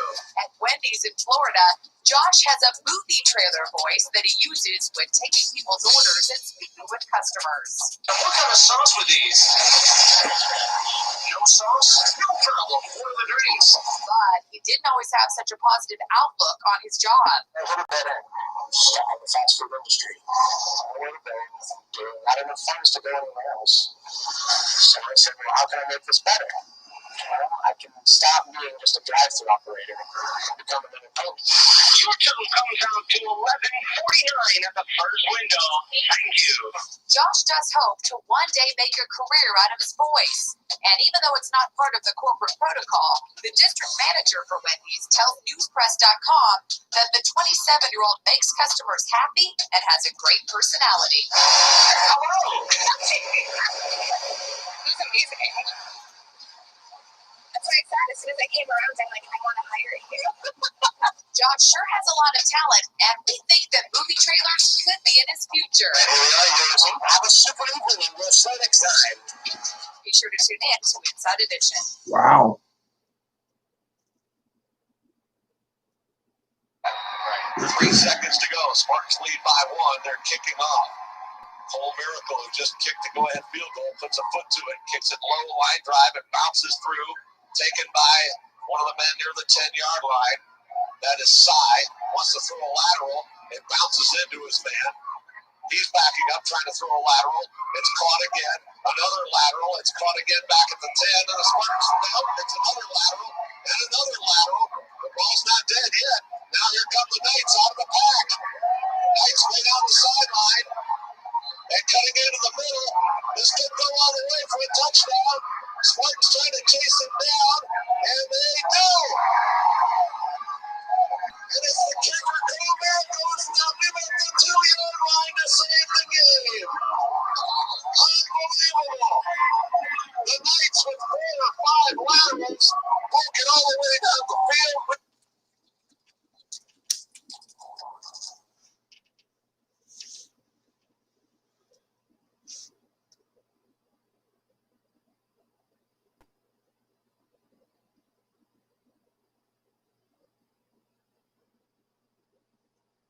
Nuestros nuevos dulces del Bakery McDonald's van bien con tu café que te harán sentir que te estás comiendo un pastelito, pero en realidad estás disfrutando del nuevo y suavecito Blueberry Muffin. Conoce los nuevos dulces del Bakery McDonald's. Top seed. Just the top seed. Absolutely. And G2 still have yet to secure their spot at land. Now, they have everything to play for right now. All the marbles in this one series. The number 1 seed and the birth to land. Kronobi in the midfield, being chased by Fireburner. J-Naps comes in from the back, will put it onto the backboard, and Rizzo and Kronobi both sitting in and watching this one. See if they can play this one through. It'll be Fireburner to move it. Kronobi just sitting right now. Not sure why he is doing that. If he's having an issue, maybe he'll be back here in a second, but they will continue to play here at G. To pass this one down to Jacob to try and take the shot. Rizzo with the defense. While Kronobi might be having some technical problems or something, we don't know what's going on. The fact that they have the lead means Rizzo and J-Naps can just turtle up, hold this one on. This is still very much in their grasp. They'll take a shot. J-Naps with the save again to put it away. They're holding on. Being 2v3, this is going to be key for their placement on their defensive touches. J-Naps does not want to deal with these situations. Fireburner touch. He goes high. Jacob in the turn, take the shot. Rizzo to play it away. Kronobi is out of the game at the moment. Hopefully be back in this moment. But G2's holding on right now as the barrage of shots comes through from NRG. Ceiling, momentary power plays. Mystic picks up ball control, speed, looks for goalies, but doesn't find anything. Now the pass down to Cooks are intercepted by Torment. Quick played up onto the wall. Torment demolished as well. Speed will make the save. Mystic picking this up. Ball across the field. Cooks are out to challenge. 37 seconds into the game. Here's Torment with another shot. This one's in. See frustration on the side of flip side. Just trying to watch how this develops. Originally, looks like he's trying to go downfield, but there's that slight hiccup that bumped into another player and allows it to go straight into the midfield, leaves it wide open. In Faloche's net initially there. Blue was running havoc. Devo missed another double tap. Blue recovered and got the second shot. Right off the kickoff. Why scores? What is going on? No! Stop it! What happened? What happened? Nobody went on kickoff? You're joking. You're a professional Rocket League team. 10 seconds left. Veloce has the lead. Nobody challenged the kickoff. A free shot. Cleared. Bluey going in solo. Denied once again by Greasy Meister off the back line. Should challenge Rich Ronde pretty successfully. He's completely out of boost. Those hundreds are being stolen right now by Triple Trouble. We them girls better watch their resources because they're starting to run out. Again to the backboard by Bluey. Eekso to the sideboard. Going to try and find Greasy Meister downfield. He booms it. Tadpole's not moving. Tadpole's not moving. Oh my god! No way! No way! No way!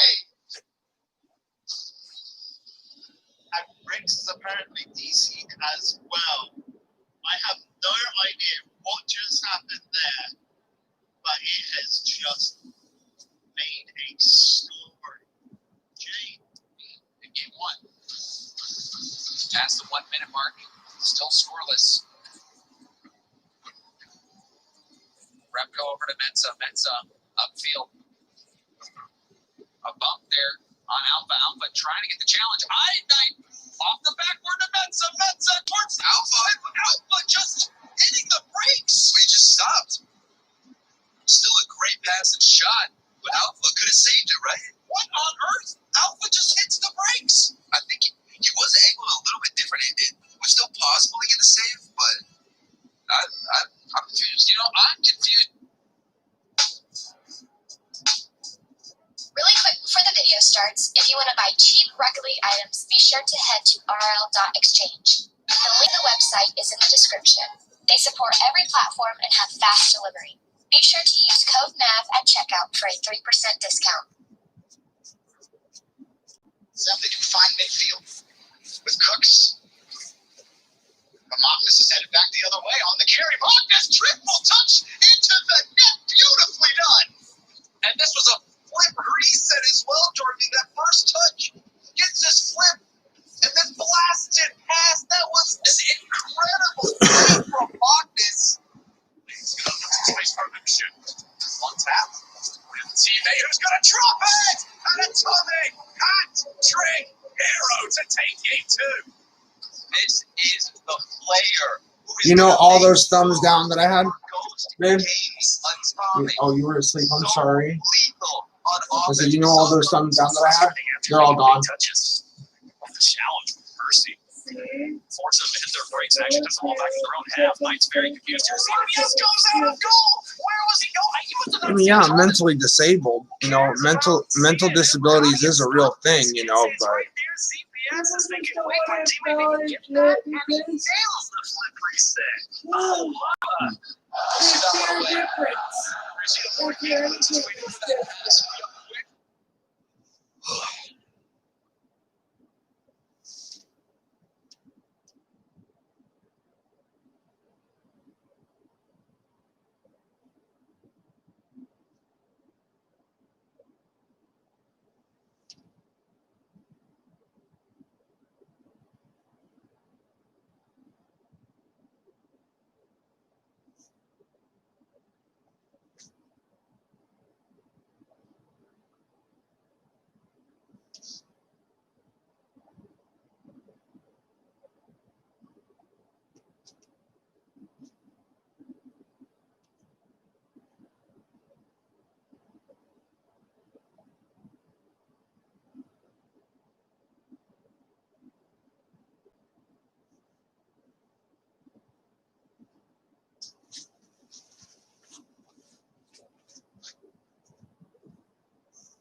Can I help you?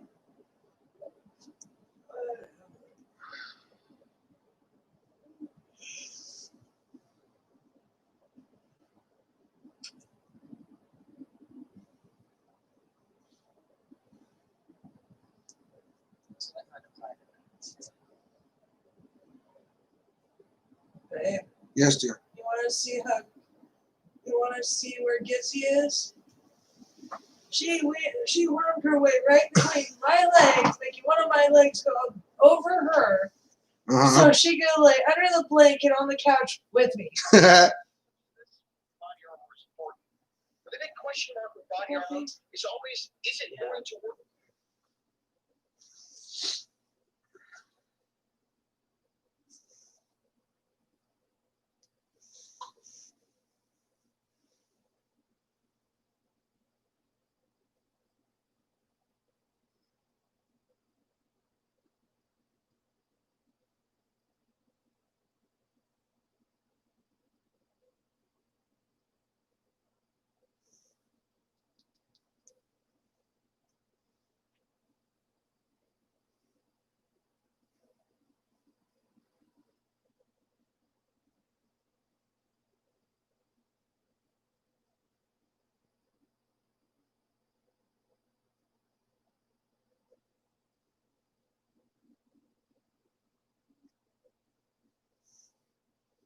Parte de policía, no salen an emergency. Yes, somebody speak Spanish, please. Sí, señor, ¿cómo lo puedo ayudar? Vamos a dar un reporte de que acá en la Clinton y la Bilger estaba yo sacando agua y un pandillero sacó una 9 milímetros en una bicicleta de mía, un carro que se partió ahí con una muchacha y 3 personas más, jóvenes, y les digo que qué barrio son. Y ellos le dicen, nosotros no somos nada, pero ¿qué hacen aquí arriba de la brigada de Grupo? Y yo vine, estaba queriendo salir del carro y me dijo, y tú vete de acá, me dijo, vete de acá que ya te conozco. Y es mentira, no me conoce de pandillero, no es pandillero. Y le digo que me fuera, que si no me podía matar. Y yo ¿qué puedo hacer más que llamarlo a ustedes? Soy civil, yo no soy pandillero. Ok, y me dijo la Oakwood y la Virgil. No, Clinton. La Clinton y la Virgil. La Virgil, ya, aquí en la market. Pero yo me vine para el departamento bombero acá para mí. Ok, so ya no ve el hombre. Yo me vine a los carros, me vengo temblando y con miedo porque yo no tengo arma y no soy malo. Soy gente de trabajo. ¿Y el hombre es americano, latino, chino, negro? De palo. ¿Como cuántos años siente que tiene el hombre? Con unos 22, 23. Anda de camisa negra y un short como beige y una máscara negra y un gorro negro y carga una bicicleta negra alta. Una bicicleta alta negra. Y el desgraciado anda solo y saca pistola, pero lo hundía uno. ¿Y cuánto mide de altura o peso? Altura como 6. 6 y peso como 150 libras, 45. Ok, ¿y en qué mercado era que lo vio? Es una marca pequeñita que está en la esquina donde hay una máquina de agua. La marca, son marcas, dice. Tiene una esquinita, Virgin y Clinton. Pero yo estoy huyendo, yo estoy acá en los departamentos de bomberos de frente, pues en la calle de mi carro. ¿Verdad? Estoy escondido, tengo miedo. Sí, señor, ¿se recuerda que María, negra, short. Ok. Como para todos. Ok, yo mando a la policía. Muchas gracias por la llamada.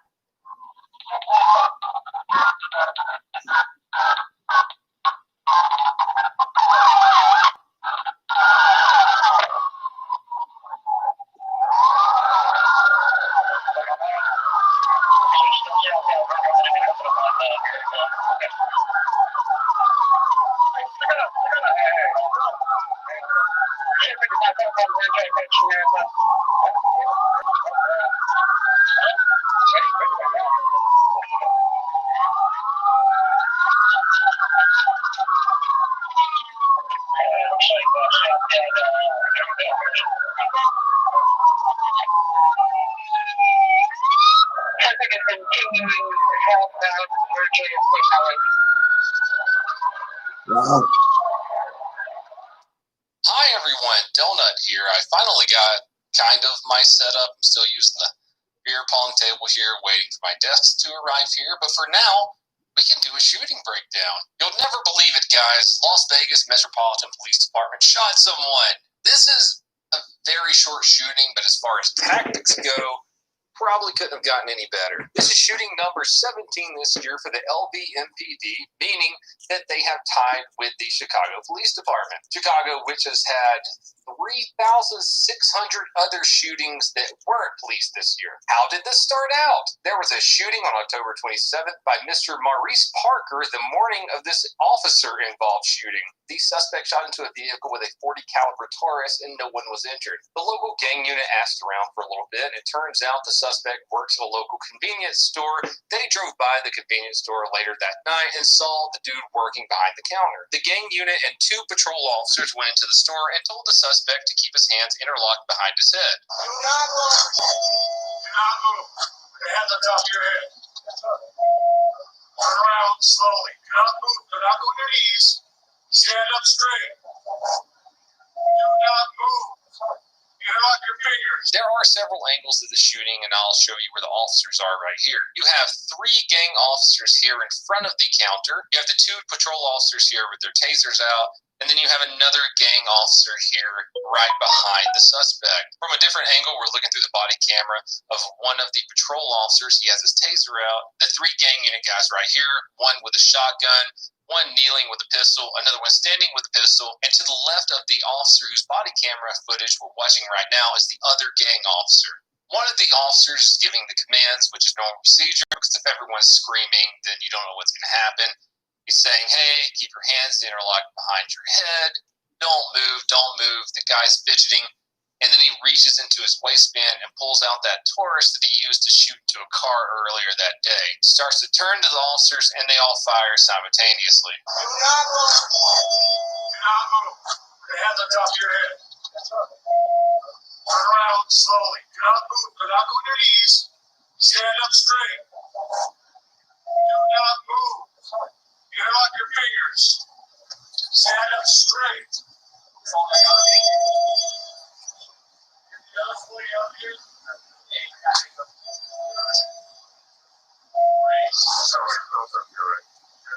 Keep your hand on top of your head.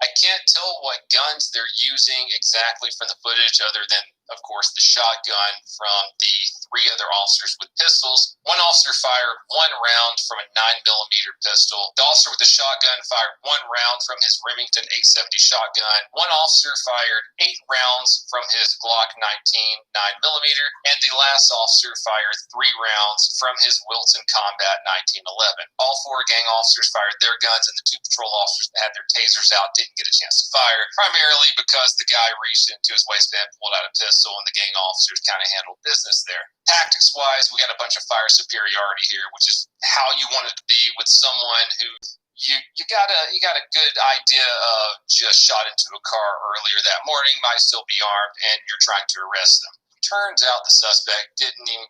Riot inside a New Mexico jail, and only on 7, the video of what happened. Target 7 Shelby Cashman shows you the weapons they had to use to get the situation under control. This is the blast that ended the riot.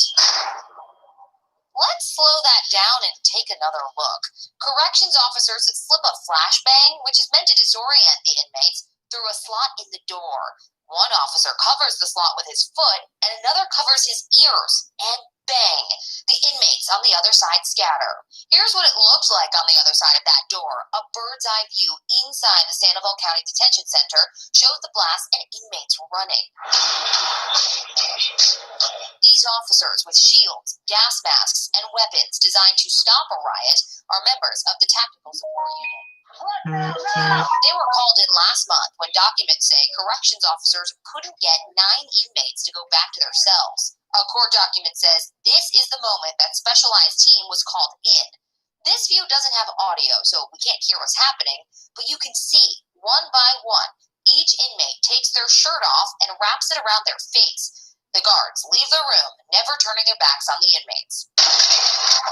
When the specialized team gets there, there's a battle at that small opening in the door. Inmates shove through blankets and powder, and officers trying to push in the barrel of that gun that will fire the flashbang device. After that first bang, the inmates regroup. They start throwing soapy water under the door, furniture. That's a microwave. It took 2 rounds of those loud bangs and explosions for the corrections team to get inside. Inmates are cuffed and walked out into the hallway. Inside, you can see water all over the floor. There's that busted microwave, and the air is hard to breathe. Inmates beg for fresh air. And jail guards cough because the air is saturated with pepper spray. For Target 7, Shelby Cashman, KOAT Action 7 News. Cool.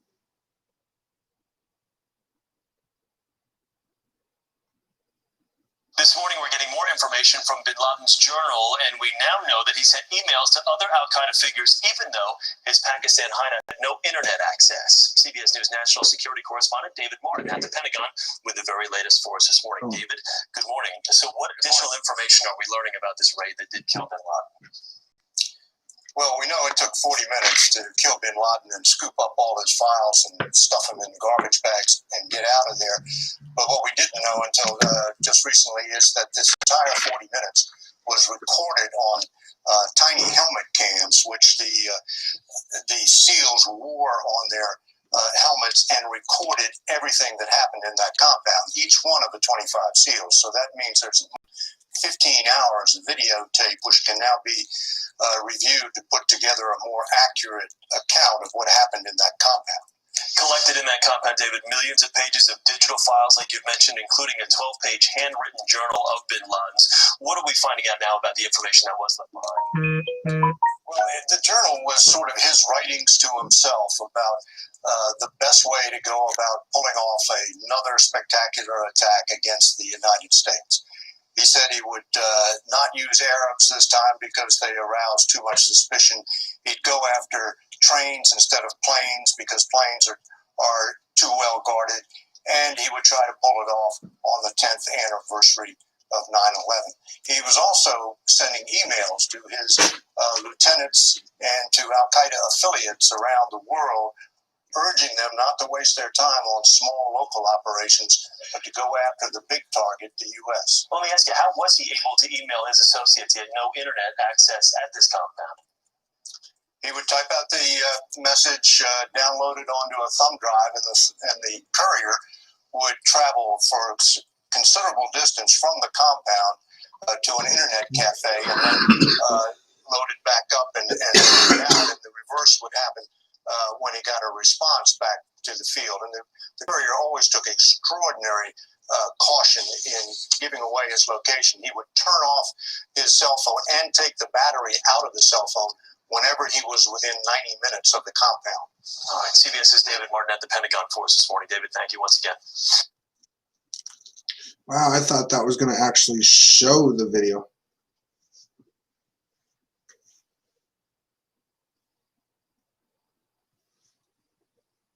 In Kim Jong-un's workers' utopia, General Hyun Yong-chol stood right at the front. Yet the four-star general and Minister of Defense has been wiped from the face of the earth. The revelation swirled out of North Korea by the South Korean intelligence agency, who had something surprising to add.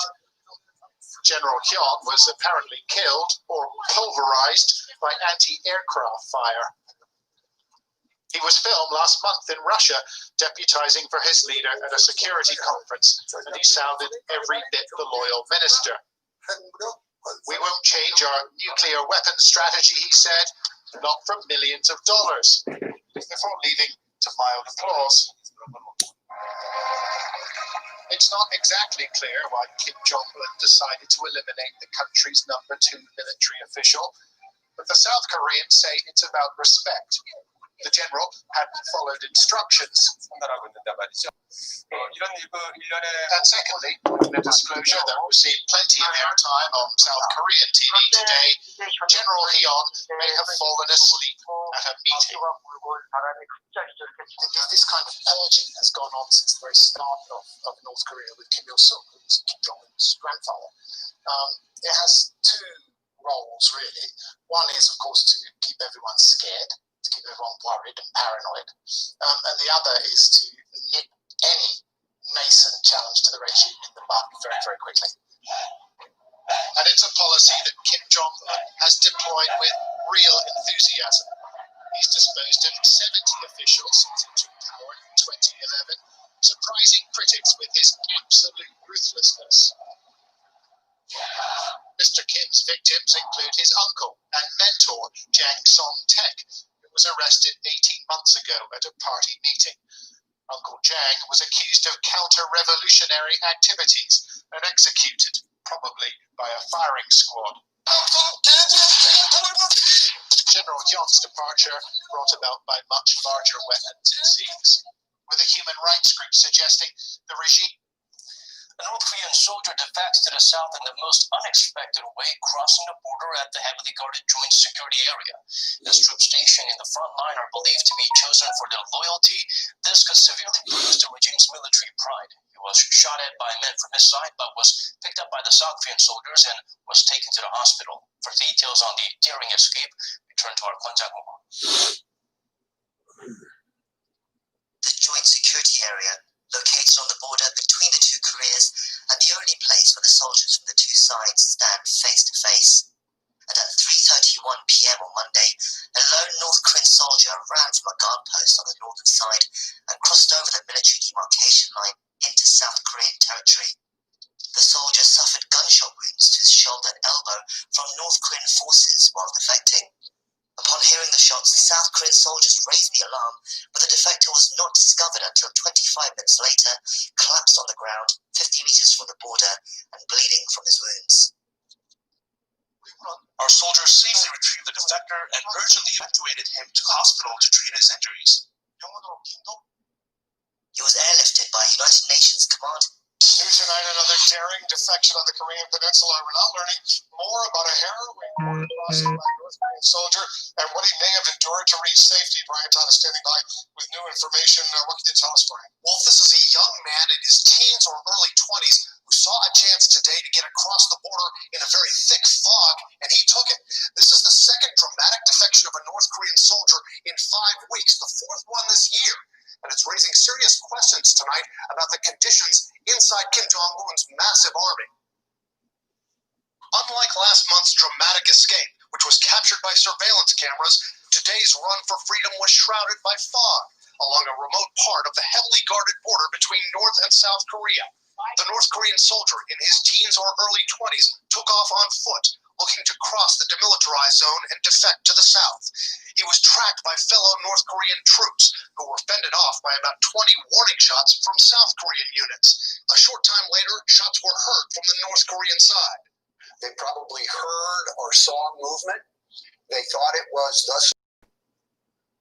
We promised you a different kind of story tonight about an encounter between a teenager and a police officer. Dr. John LaPook has the story. Last September, Fort Lauderdale police officer Franklin Foggs was processing Jamal Rutledge after he violated his probation. All seemed routine until Foggs suddenly grabbed his chest and collapsed. His heart was about to stop. 17-year-old Rutledge, who was handcuffed, kicked the secure gate and shouted for officers. One did CPR, and another used an automated external defibrillator, or AED, to shock Foggs' heart. Doctors say those actions were life-saving. Shock advised. That's because every minute of delay applying a shock to restart the heart lowers the odds of survival by 7 to 10%. Dr. Clifton Calloway is the vice chair of emergency medicine at University of Pittsburgh Medical Center. If we can get an electrical shock to that person in the first few seconds or first few minutes, it has a very high chance of working. AEDs are present in airports and many other public places, and CPR classes now show people how to use them. Instructor Sherry Fusco of the training company Emergency Skills demonstrated just how easy they are to operate. Let's say it's time to use the AED. Okay. What do you do? First thing you do is open the defibrillator and turn it on. When you turn it on, the defibrillator begins speaking, and you just follow it step by step. And what's the biggest fear that people have? Look, you got a bunch of bags on Lambos telling you it's easy to start an online business. But actually, it's... You don't move! You don't move! When Jean-Paul LaPierre saw a man robbing CTA riders on their way to the Chicago Marathon, he didn't sit idly by. Look close. That's a gun LaPierre took away from the robber in red. This all started as the train was stopped at Cumberland and riders were rushing for the doors. He said, this doesn't seem the right way. He says, no, there's a guy on the train with a gun walking around right now robbing people. So that kind of made me mad. He went back on the train and confronted the man entirely on his own. The confrontation caused concern among some passengers. I was outside smoking a cigarette, and I seen something that didn't seem right to me. Jesse Moore was waiting for a cab outside his neighborhood CVS near Arcade and Maryland Avenue in St. Paul. I seen a man come in the store. I asked him for a lighter. He ignored me, and he had a mask on. Moore did not know the man with the mask was Simon Hansen.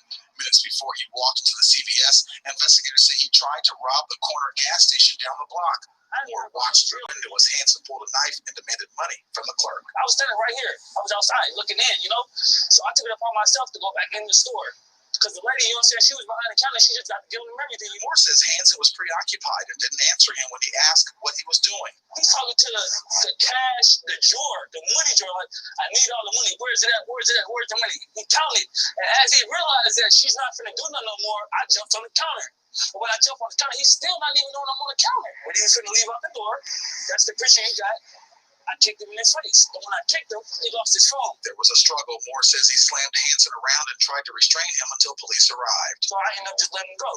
But I ended up taking all the money from him, And before he can leave, just know that mask came off. Still wearing the boots that stopped the robbery, Moore says he would do it again to protect the woman he loves and the people at his neighborhood store.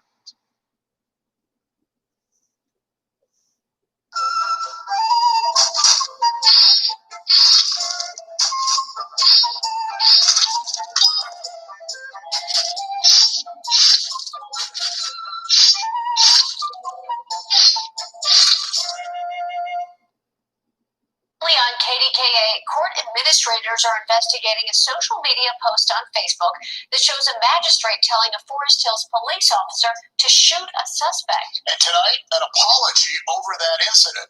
Brenda Waters joins us live in Forest Hills with the very latest. Brenda. Hi, David. That apology came in about 30 minutes ago, and this is what led to the apology from the district justice in the court behind me. George Justice, a.k.a. Bounty Hunter, posted on Facebook the video you're about to see. Sources tell us George Justice is well known to police in Forest Hills and apparently had been asked to leave the court of magistrate George Caulfield several times. Forest Hills police officer Heck is heard asking Caulfield what he should do about George Justice. The officer is wearing his body camera. I want to see how you want to perceive this event in the future. See, in my world, if you're in a private residence, it's easy to convey if he's the lead. Not welcome here, he's not here in business. And then we actually communicate it. And it usually doesn't happen, but it usually starts to move in that defiant thing, the defiant section of the criminal justice. That's how I perceive it when it starts to become like this foolishness. I don't know how you think of it here.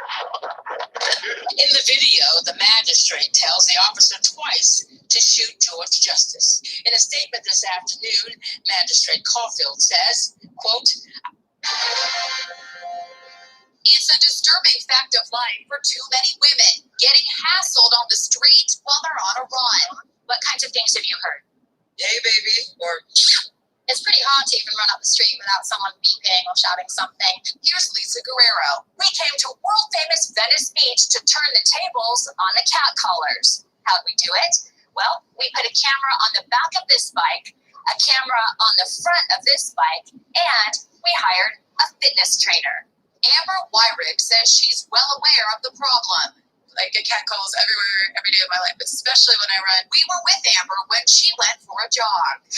Joker. That's an interesting jog. Full of He yelled it out loud enough that other people could hear it and people were looking. And when that happens, that's embarrassing. Lisa spoke to the guy. Does she deserve to be yelled at here on that sidewalk? Being yelled at? I don't think anybody was yelled at. Honey, it's funny. If I see somebody running and jogging in makeup, you see what I'm saying? It didn't stop there. Did you happen to say something to this young lady when she ran by a minute ago? I actually did.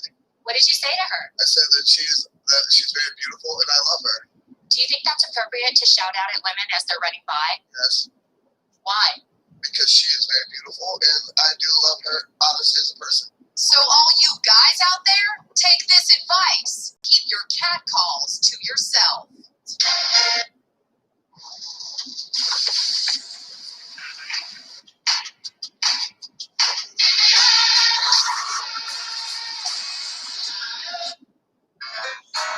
Three parents go through a shocking transformation to become completely different people by famous YouTube makeup artist Promise Fan, just to go undercover in front of their kids. My name is Brian, and you're here today because we're going to ask you some questions, things about yourself, what you like to watch, what you like to do, that sort of thing. In the video created by Field Day, kids revealed some surprising and embarrassing things about their parents, who were sitting right there in disguise. She's really weird. They believe he's a werewolf. They even divulged some secrets they wouldn't ever want their parents to know. Do you ever do anything you're not supposed to when your parents aren't there? We stand up on the couch because our parents don't let us stand up on the couch. Sure. Well, I don't do that, but Of course. broke her red necklace. Broke her red necklace? Does she know? Do you ever steal any candy when your mom's not looking? Yeah. You do? But when they showed their true identity, the kids' reactions were priceless. Oh my gosh! Yeah! Oh my gosh! She is right next to me right now.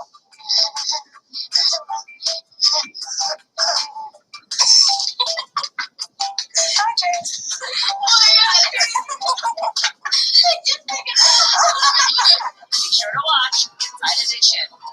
That's a good show. That's funny.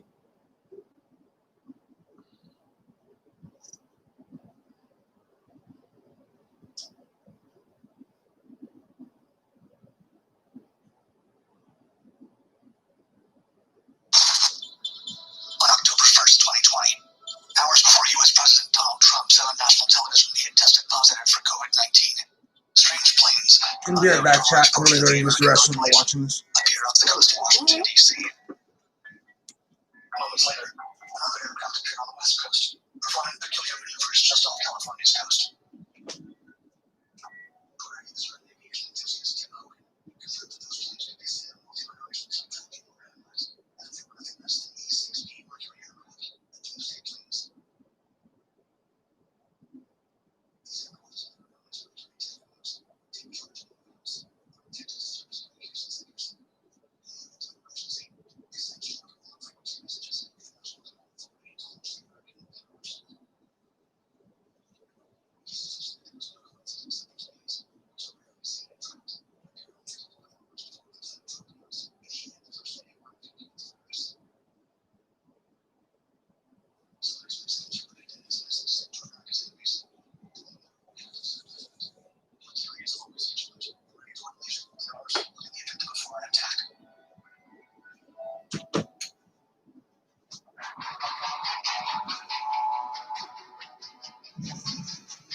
Formerly known as the E-6 Hermes, the Boeing E-6 Mercury is the airborne command post and communications relay.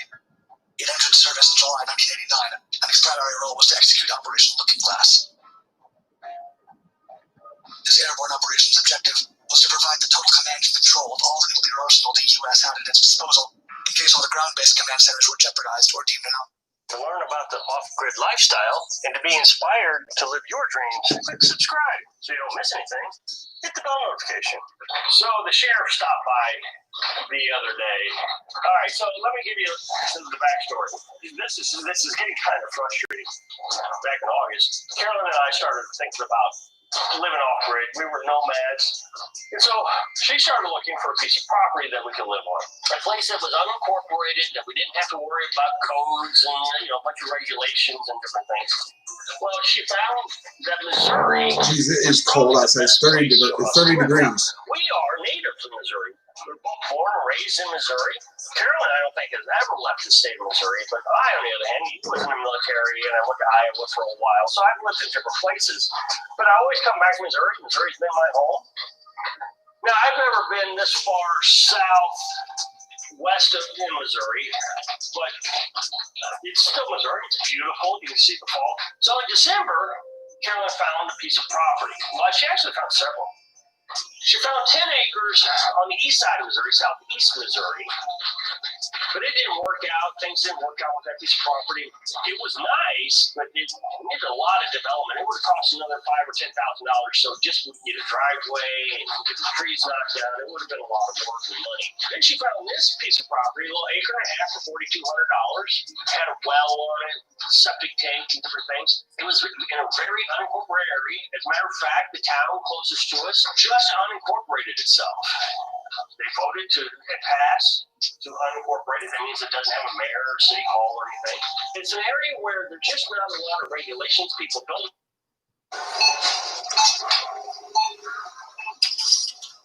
Yeah, thank you for this. This robbery.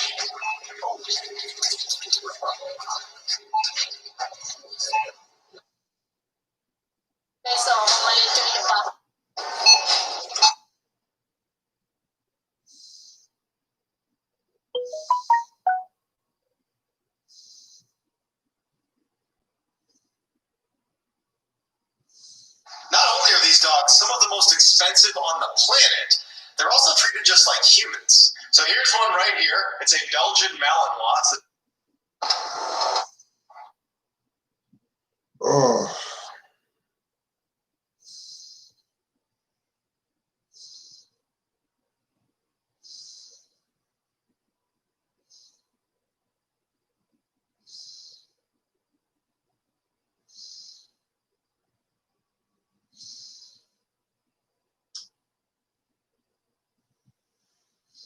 Kim Il-sung and the glorious Workers' Party of Korea. Many left us since the failure of insert. The failure, a witness of history and property, will testify century after century the cut. The Kim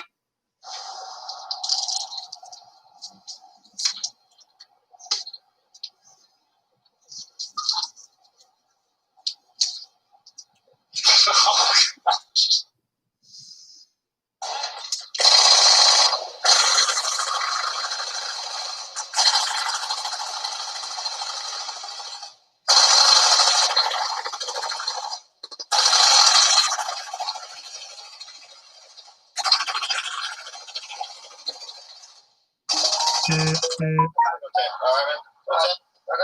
You got your driver's license on you? Yeah.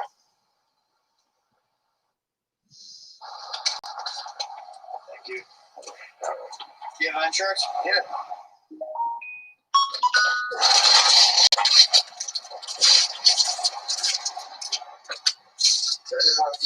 Is this your car? Yes. Okay. That's my son's car.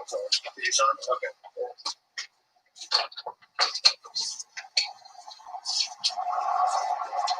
Space station. What's up, George? What time is it being there?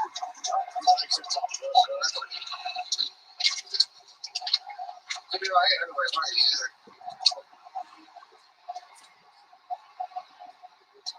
I'll listen to back in a few minutes.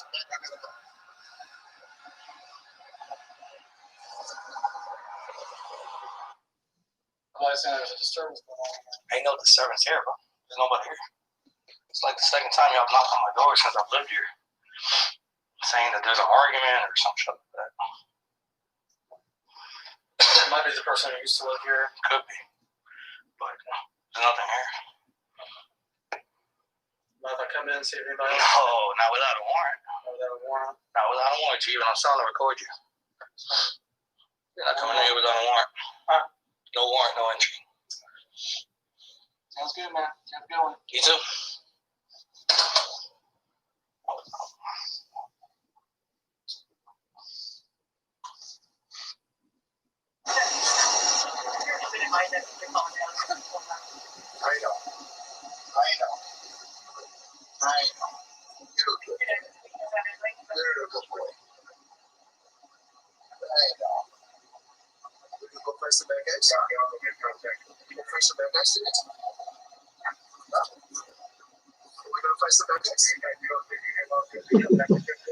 Love canines.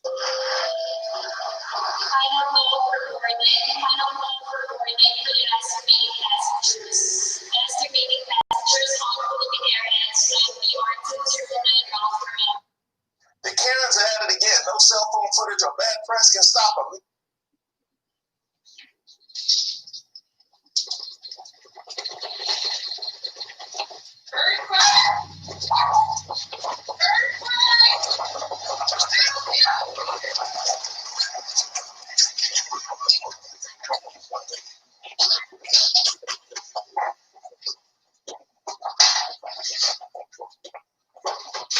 Seven off of Anchorage.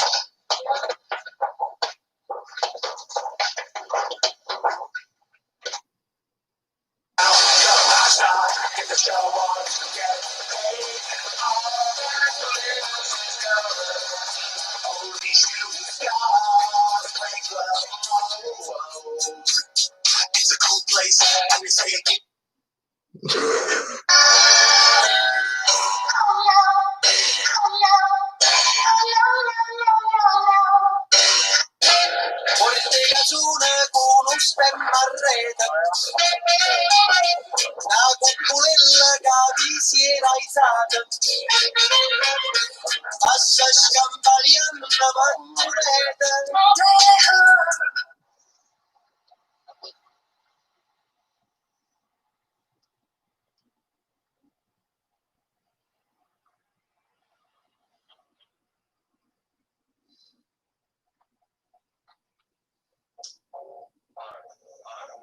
Please, we ain't got no pay because we spent all the money on some OCD. They could be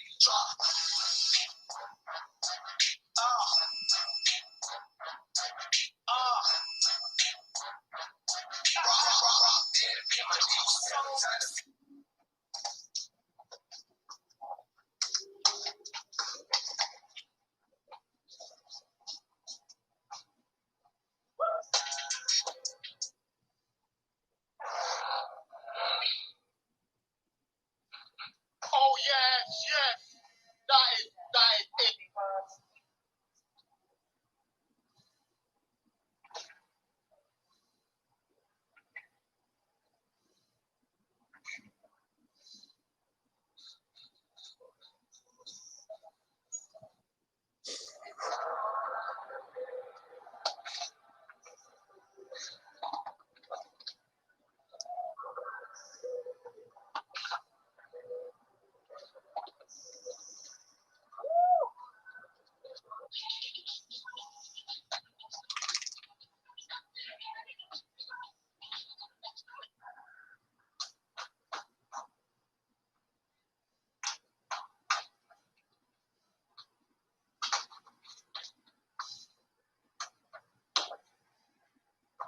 I see.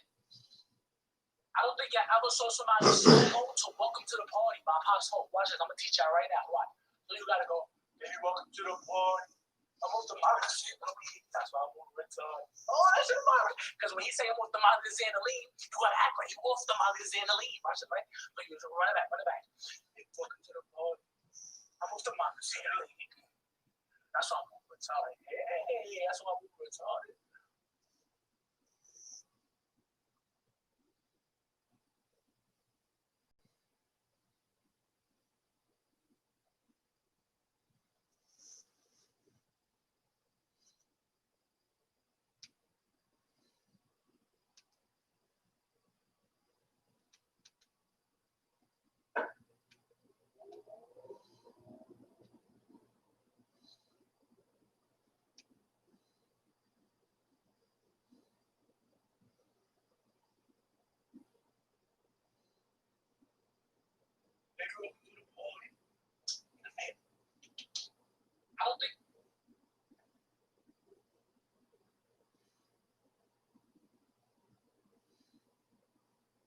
For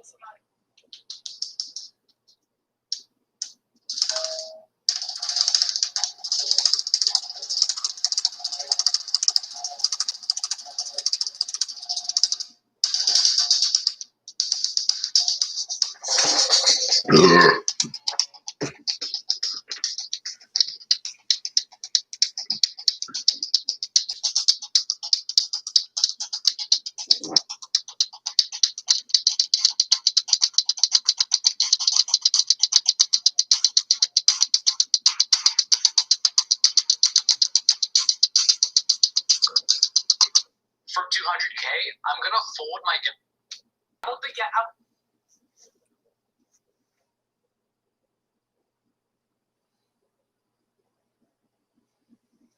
saw somebody slow. For 200K, I'm gonna fold my Galaxy Fold 200,000 times. Okay, not really, but I am gonna tell you 5 reasons not to buy it. Reason number 1 being treated as a beta product. Samsung just took a concept and released it to the public. You're a beta tester.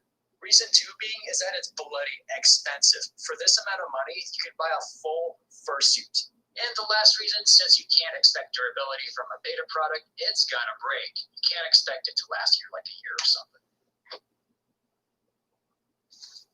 Hey babe. Hey babe. How are you? Good. Good. This is my voice. One day in the home. Children, settle down. No. Oh, it's okay. I'll settle down. This is my voice. One week in the hood. Oh, children, you be quiet. No, you be quiet. Oh, okay. My voice. One month in the hood. Hey, y'all, give me my stuff. Quiet, quiet. You be quiet. Rachel, my first keep playing. This is my. Oh my God, you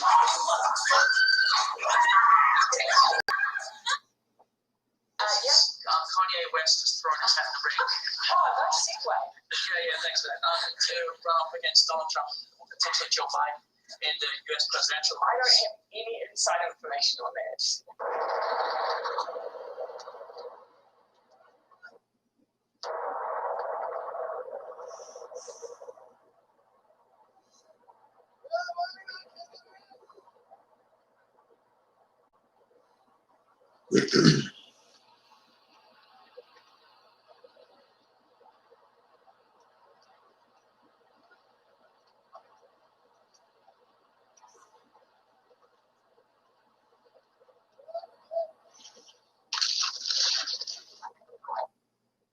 Today, I will be making Gordon Ramsay's scrambled eggs. I can't wait. Let's go big one. I am following your exact. Okay, so it should be perfect.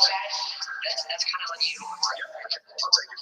One hand. What are you doing? Oh, man. You don't notice the shell. I don't know the shell in that. Small hop of butter. This small hop of butter. Boom gang, where's he at now? I'm doing this in one part, so follow me. My boy went viral in 2017 for being the #1 finesser out of Florida. He stole shoes, iPhones, and even Dunkin' Donuts. After he got arrested many times, he decided to stop stealing and become a rapper. He later signed with Lil Pump's label. He ended up going down the wrong path due to drugs and ended up getting shot twice. Man. He also got his Instagram shut down with over 5 million followers due to posting inappropriate content. Tough. Now he's recovering and is on the right track. Boom gang, please come back. We need you.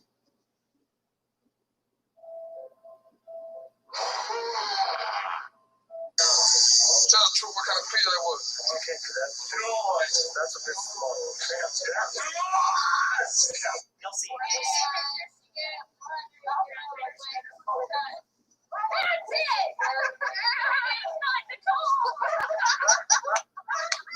This is the craziest race I've ever had. So the gun went off, it seemed like a perfectly normal race, but shortly after, someone blew an air horn in the stadium, and I thought it was a recall gun, so I basically stopped running. It wasn't until I looked back and saw that everyone else was still running that I realized the race was still on. It took a lot of work trying to catch up, but by the second lap, I got back to where I wanted to be, and all I had to do was finish the race. Cincinnati does. That was without a doubt one of the best races I've ever ran, but I did learn a lot of things. Probably the most important thing I learned is that in life we're going to have a lot of bad things happen, and we can. What if I carry you over there? I'll help you. Yeah. Hey, can't walk?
I knew it. I fucking.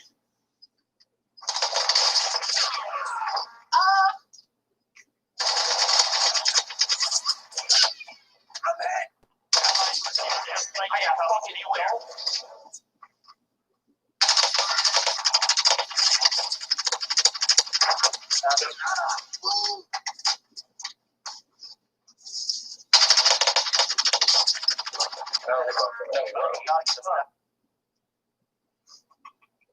Okay, one-handed drum roll. That's how you do it. It's called switch gravity flex. You gotta do one hit. You pop your drumstick up like so on the rim of the drum. You're just like, and then you want to snap it up like this motion. So you get one, two.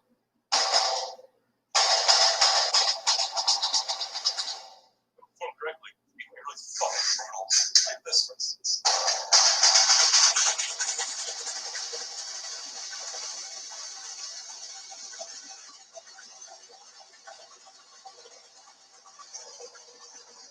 How you doing? Cool. Hey, pleasure. I love it here. Thank you. Great outfit. I love it. This is a high-speed camera. Okay. Movement is good. It moves very fast, so when you want to slow it down, so I'm going to go 3, 2, 1 action. You a little turn, a little pose, and end up right in the camera. And it's like fast. Very fast. Yeah, it's literally 1 second. You would slow it down. Yeah, we slow it down. Yeah. Got it. Look. All right. So this is where it's going to end up at. That's what's going to end? Yes. It's going to start way up there. Okay. Yeah. Ready? And 3, 2, 1, action. It's very fast. It's very fast. Let's do one more. And 3, 2, 1, action. Perfect. Amazing. Awesome. Love it. Thank you.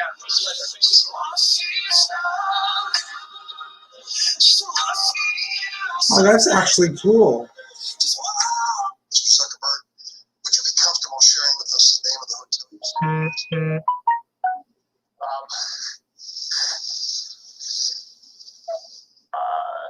No. If you messaged anybody this week, would you share with us the names of the people you messaged? Senator, no, I would probably not choose to. I think that may be what this is all about. Your right to privacy, the limits of your right to privacy, and how much you give away in modern America in the name of, quote, connecting people around the world. Ooh.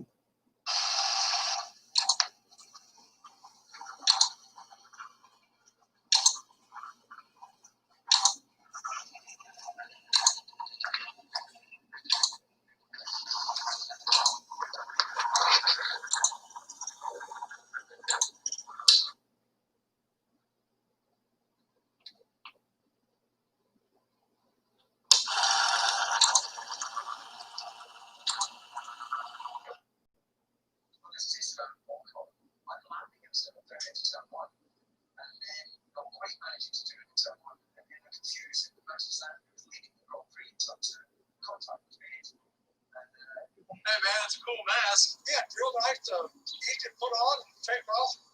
It's really easy to read it. Are you eating this? Don't swallow it. What are you doing? What are you eating? What?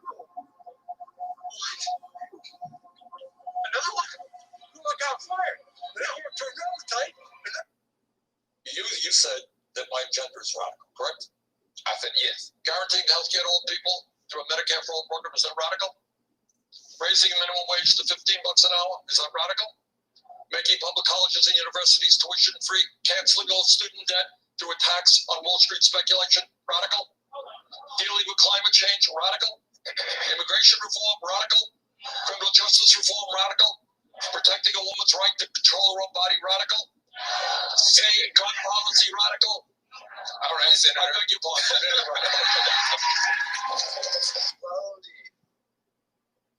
Wake that ass up, snowflake. Snowflake. Oh my God. Girl, you out here tripping. It's time to go. Rancho Cordova Police Department. It's going to be time for you guys to go head up out of here. Okay. You guys have a good night.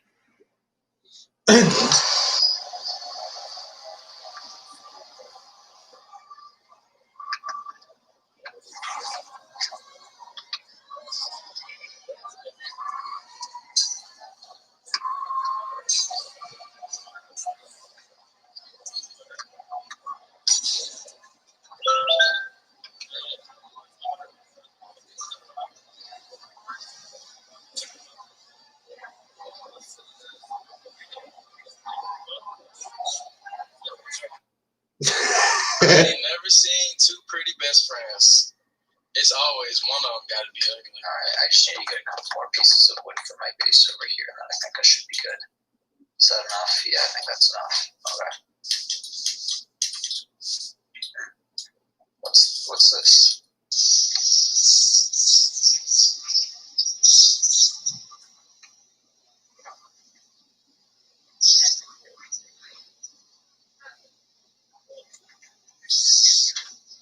I gave you my ID. You gave me your ID. Don't run it. Yep. I don't want to. I'm not walking away from this car. Officer, can I ask you why? Yep.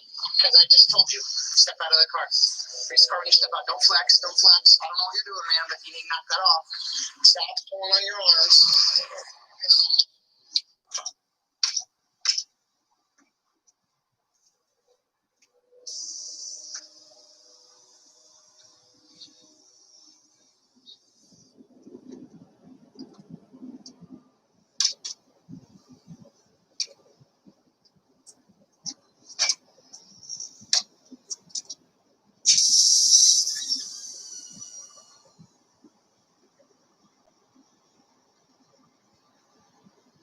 That's actually really cool.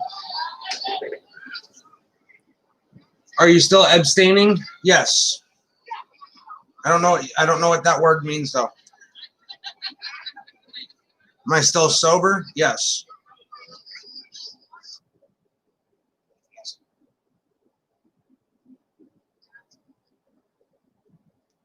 These smelling salts are used to wake up.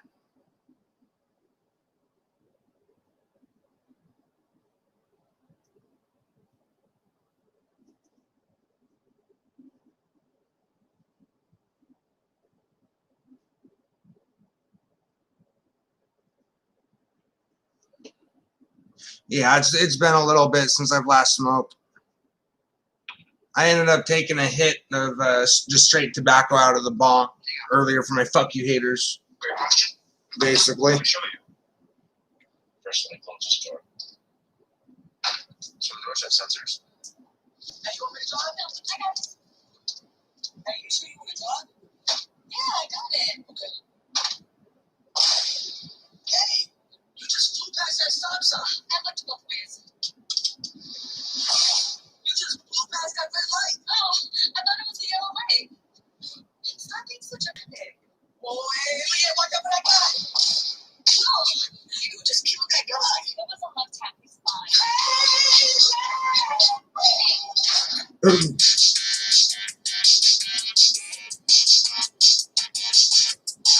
I just wanna feel something. I just wanna feel something. Really feel something. I can really feel like a person again. Stranger. Still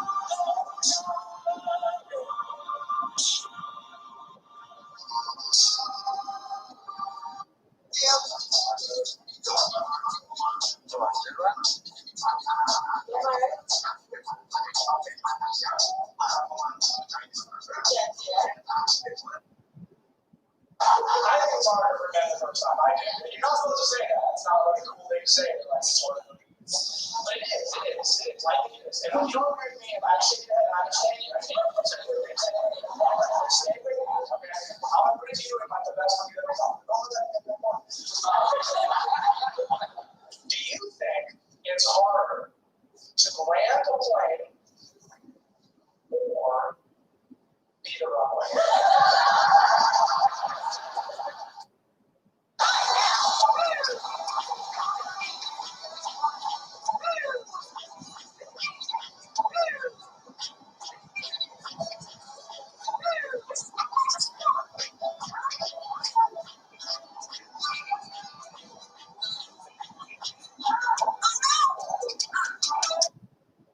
Oh, that sucks.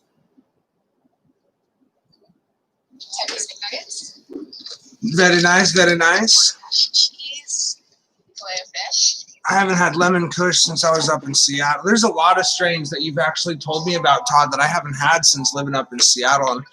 And I'm like really jealous of the strains that you be smoking, sir. challenge here. This is actually going to be a big challenge, not a small challenge, because I'm going to score a goal based on every single letter of the alphabet. Hold on. So this one is pretty tough, guys, and you're going to learn as we go along what the letters stand for. So you want to be sure to watch the entire video. Don't skip ahead. Who knows what I'm going to think D stands for? There's lots of options. Who knows what I'm going to think X stands for? You just don't know. So yeah, we're going to start, and I don't know how long this is going to take me. This is going to take probably multiple recording sessions. This could take me weeks, honestly, because some of these moves I don't even know how to do.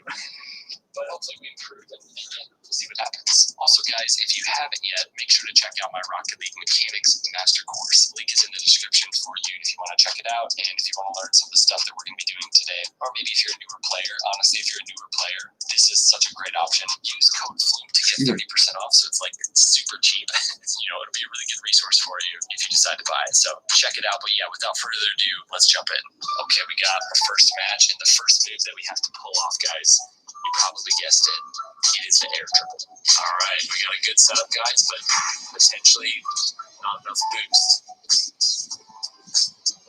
Okay, that was a good attempt. Okay, here we go, guys. Here we go. First attempt. Second attempt. Okay, we're going to count it because there was enough touches to call that an air dribble. But man, was that ugly at the end. So B is a bump play. So we got to score off of a bump. Okay, that was a little bit too easy. Not going to lie. It was a demo, though. It was a demo. Does that count? Okay, this is actually so effective. He had no idea. Look at his car just sitting there. Okay, C is a ceiling shot. I'm going to take that. Oh. That was a lot better than I thought. What? That was like actually a sick ceiling shot. That first touch. All right, Todd. Have a good night, man. Dude, to it. All right, I got double Lord touch. knows how long I'll be live for. Double touch. Oh my God, what was that setup? Can we do it though? Just be rolling up cigarettes and chilling, watching YouTube. I think is what I'm going to be doing. You'll probably see me live, so you check back in later. Who knows? Okay, got the forfeit. So for the letter E, this was really hard, like virtually impossible. Someone said that there's a move called the Elastico, and that in Rocket League, the version of this is basically something that like Mertzy likes to do, and a lot of people like to do when they're dribbling. So basically, you get on the ball and you jump and then wave dash and like use that to catch the ball. There. Okay. You know what? I don't know if that was what I was supposed to do, but I got a wow from Trezehi. There. Okay. So I think that's the idea. You know what, guys? I'm gonna take it. If you want to watch someone who's good at it, just go watch Mercy. For F, we've got the flip reset. Can we do it right here, guys?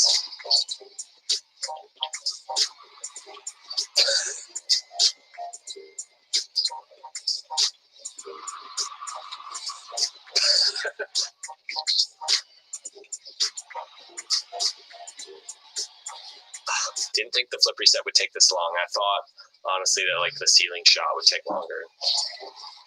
We're going full court flip reset apparently here. Okay. It is a flip reset. I mean, listen, the ball hit the ground, but it was a good shot. Okay, ground pitch. Oh no. No.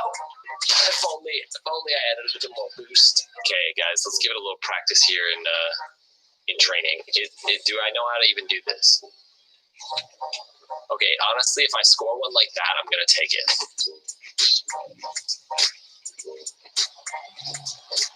Okay. Well, hey, that's a better flip reset than I scored earlier, so we can count that as F.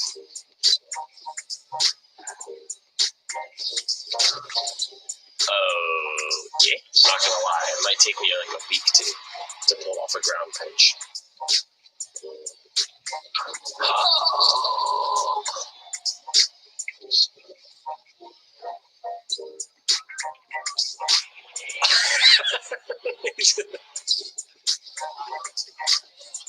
Oh my gosh, the ground pinch is so hard. Guys, there's a couple on here that are going to take me a while, okay? So bear with me. I need to actually, like, watch Pulsefire do it. Okay, watching pulse fire. Here we go. Oh. Okay, guys, I'm getting the timing.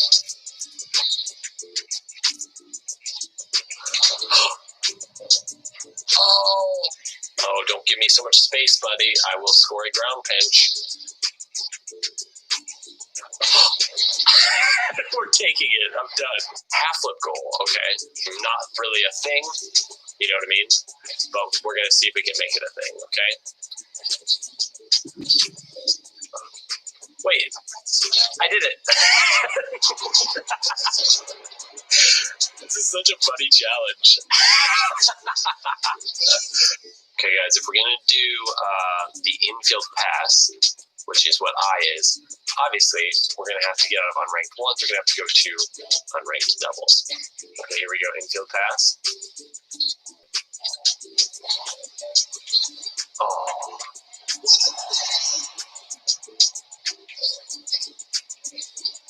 Oh, wait. I just got it. Okay, we're counting it. Okay, guys, so this one is the Jazer flick. This is J. And I'm going to be totally honest with you. I have filmed this multiple times, and so I'm introducing it to you now and explaining it, and then I'll show you me, like, actually managing to pull it off. You bind air roll right or left. You then are basically, like, get it going pretty fast, and then you cancel a backflip like that, but you do it while you're holding air roll left or right. And that keeps your car super low and helps you maintain forward momentum. It is so weird. Okay, I'm gonna count that because I've spent basically a whole day working on this. That's almost it. It's like the worst Jazer flick ever, but I'm gonna take it. Okay, guys, we are on to K, and for K, I was going to do Cook's here pinch, but we'll look at pinches later. For this, we're just doing kickoff goal. Good kickoff. Harness the power of the kickoff. Nope, this is it. I'm going to get way off to the side and see if that helps.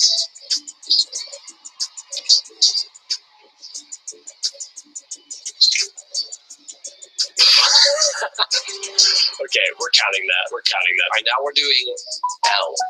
And for L, we've got the low 50-50. Okay, we're gonna count that. Let's watch the replay and make sure it's a low 50-50. But to me, that's a low 50-50. All right, guys, we're going for M now. Letter M. And as you probably guessed, we're trying to get a musty flick.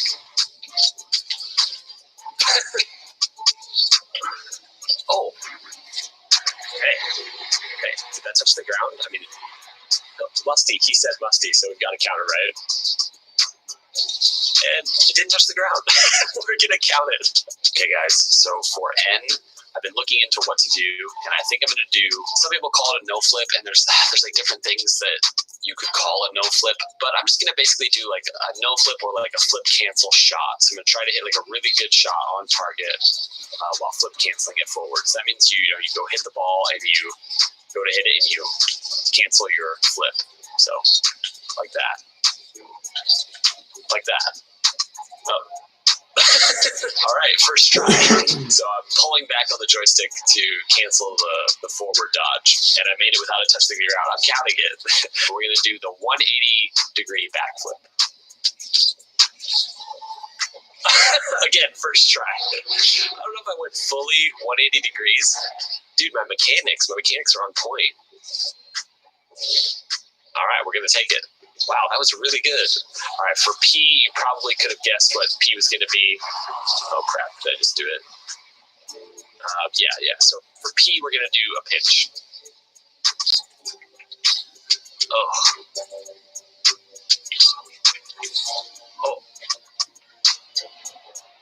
I'm going to take it. So for Q, there's really not a lot of options, right? So what we're going to do is we're going to do something I'm calling the quit. So basically you sit here, pretend you're AFK, make them think that you're AFK or make them think that you've quit, and then take the ball and go score. Lure him in to think that he's safe.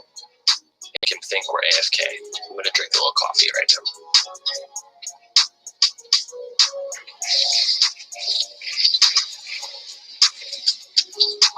We did it. Look at that. Look at him. He's just caught with his pants down.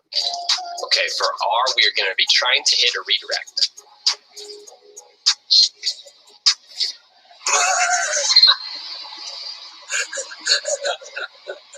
Holy crap. 153 kilometers per hour. Jeez. Oh, damn. Can I count that, guys? You know what? Screw it. I'm going to count it. Okay, guys, we are going for S, the letter S. And in this case, S stands for the squishy save. That is not necessarily the official title for this, but it's basically, you know, something he at least popularized. And it's where you come out of the goal and save the ball. Yep. Okay. Oh, that'd be actually. I've actually done those before. Well, that was technically it. Just for fun, let's see if we can get it again. Yep. Okay, guys, for T, we are doing the tornado flick. So basically, if you've never done tornado flick, you know, you tornado spin under the ball and then backflip.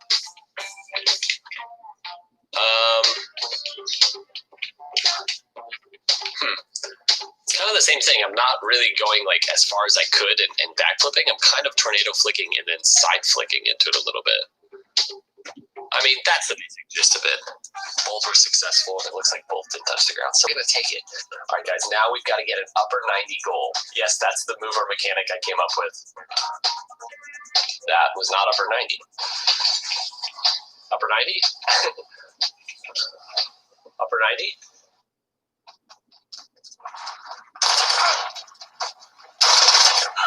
You're too slow. You're too slow. You're too slow. I switched to pistol.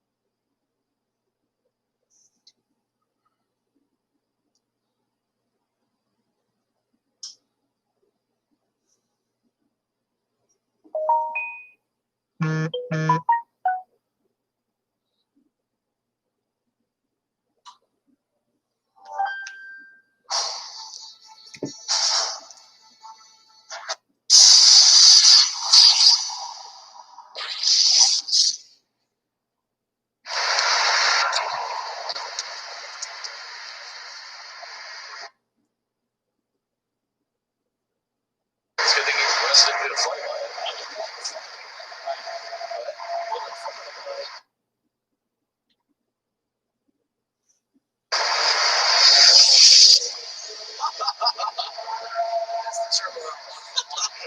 Oh, shit. That's fucking funny.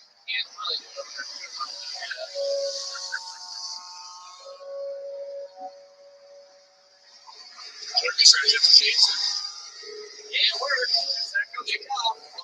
Yeah. You're good around.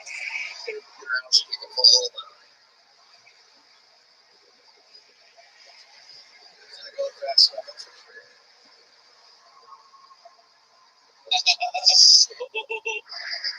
What is he doing now?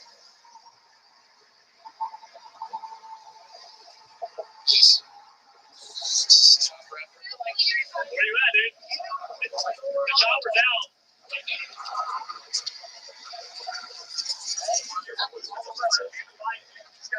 The G37 and that black is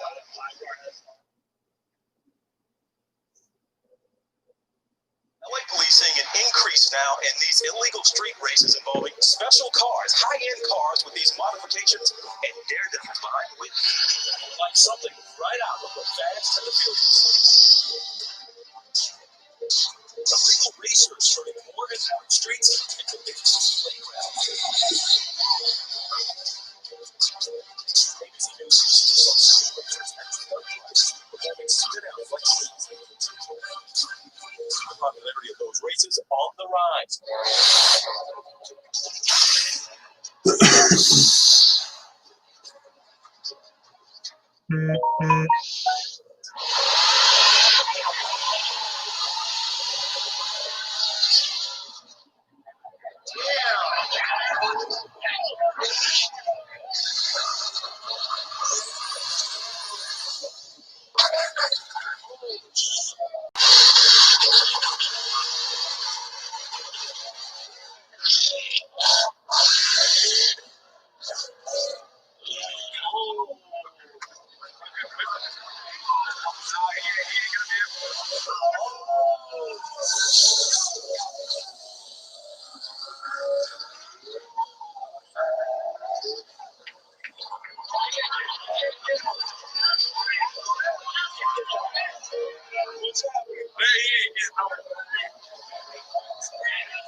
Let's go figure out what the hell's going on. There's a sheriff over there as well. Oh, that's him. I thought it was a random person with a light.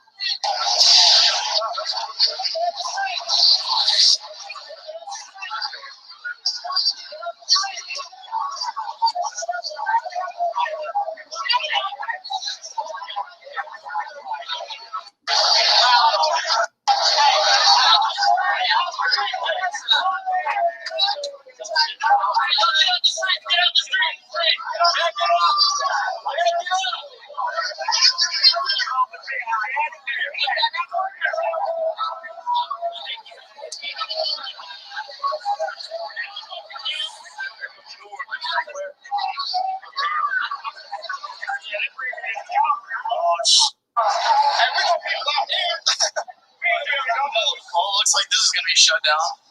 More cops are coming out.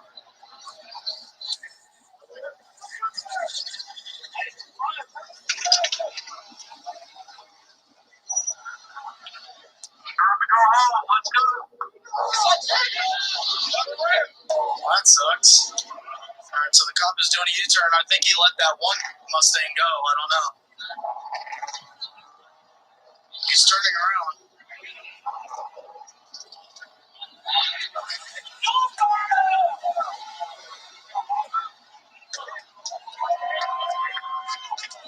He's the one that they pulled over.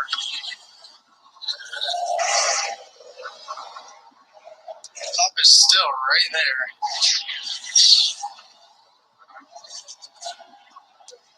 Yo, are y'all from around here?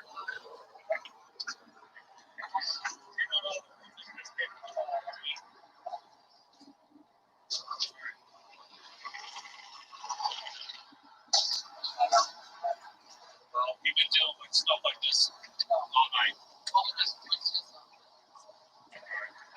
What about the group that was over there, I guess, doing stuff? My buddy just sent me an address upstairs and said, pull up because I'm out here.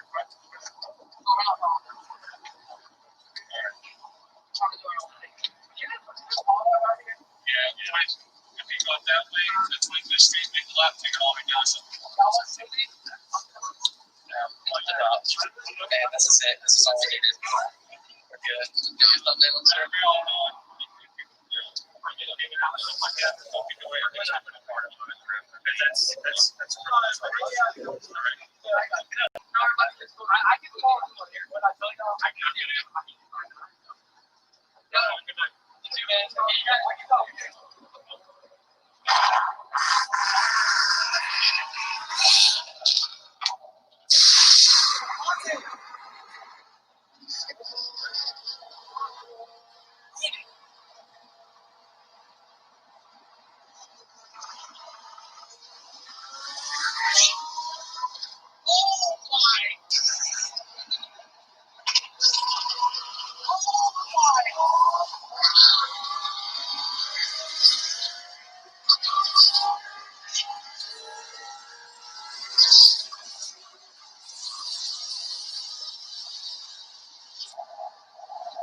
Oh my gosh!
Oh, are you going to fast or not?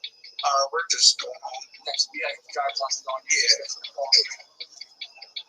You tell your buddy next time you see him, don't ever stop behind the truck. They can stop in front of you. Oh, okay. I don't think he knows that. Yeah.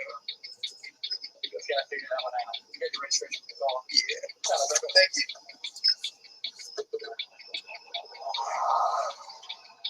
Because I guess he pulled behind him. But I thought we were going to be in some serious trouble. He said, "Go around, go around." There's also a guy pulled over behind me as well. Here's your pressure. Let me go over with you. That way, if you have any questions, you let me know. Okay. If you need to turn the light on, you can.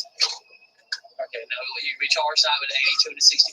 You got a coordinator 1211. I have it circled right there at the top. Okay, do me a favor. Hey, have your foot or light on the gas. Any other questions for me? That's it. All right, be careful, Sir Tracy. Oh boy.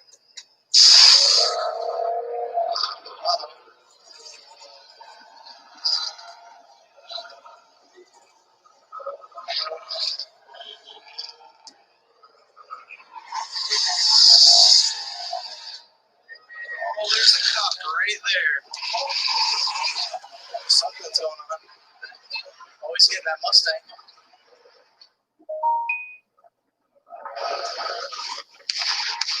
Whoa. Rip to that Mustang. I really think the whole police department is here. There's a cop there, a cop there, a cop there. There's a cop there. There's a cop that's pulled over somebody over there. We have another undercover cop right there.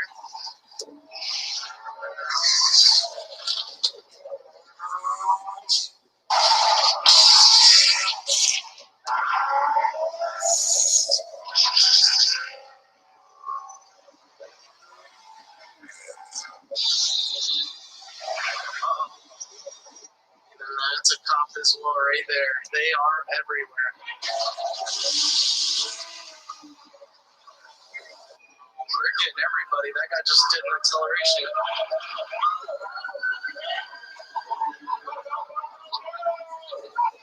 Are you kidding me?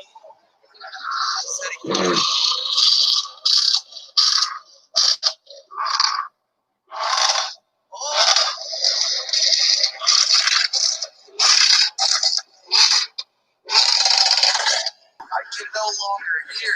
I can't hear. I suggest you stop, cut the phone, get the car away.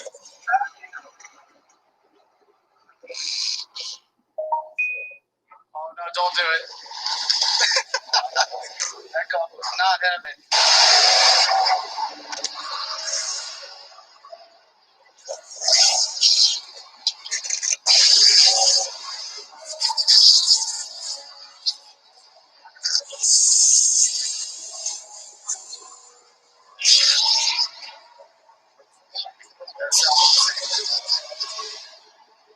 There's the undercover.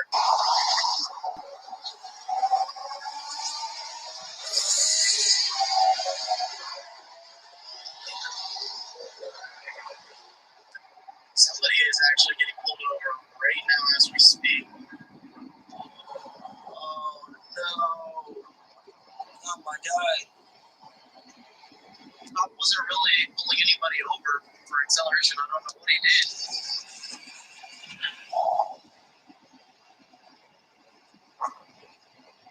Oh shoot.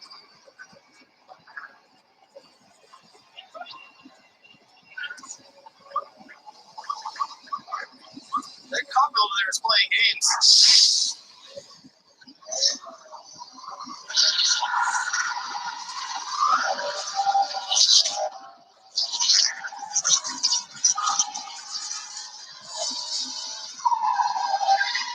Drops have just arrived.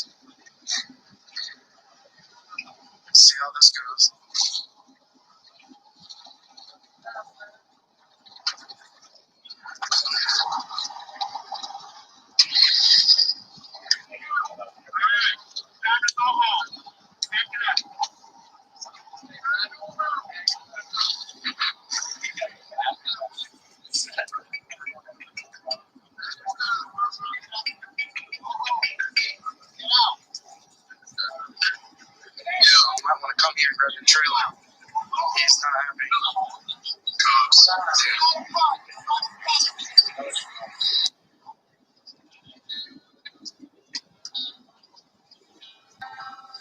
And just like that,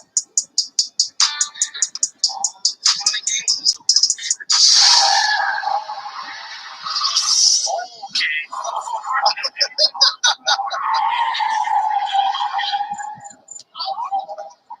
People are running. Hey, cops are here.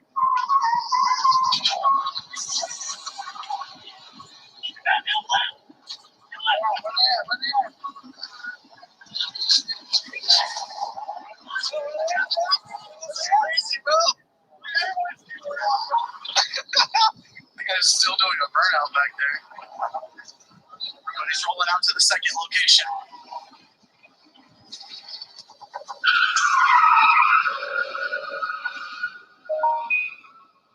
Oh, he dropped something.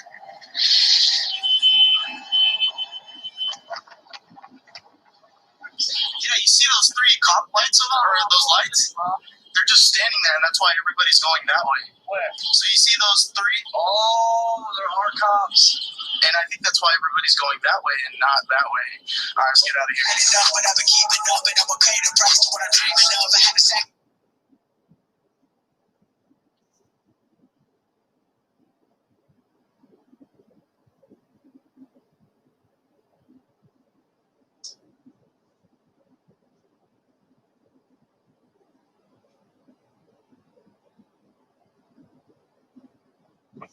What's up, it's Rob Rass. We're out here at Pacific Beach seeing what people think of the William Painter titanium frame. All right, real quick, if you're not subscribed, subscribe. You do it? All right, let's go. Ladies and gentlemen, today we find ourselves once again taking a look over at the Fiverr. Hey, you guys apparently have went over and bought coaches on Fiverr. Okay, I got the things in. But you guys have been buying coaches over on Fiverr like crazy. Apparently hundreds, if not thousands of you have been going over buying coaches and getting these guys jobs. I'm not joking. Some of you literally made careers thanks to my videos that I posted that you guys watched, that you guys pushed over to. Just today, we're doing it again.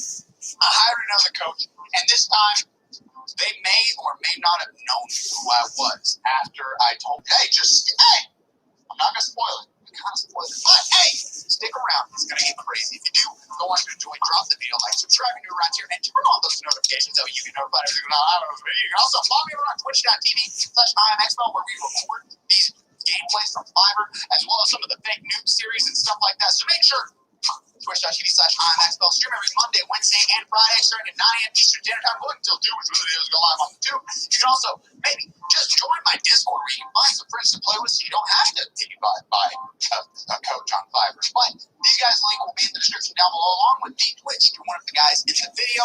And yeah, so Twitter, and let's hop in. Let's do it. The fact that you have a computer not just for this blows my mind. I just recently got my PC that. Oh, you did? Yeah, I still can't figure out how to change my name for Call of Duty.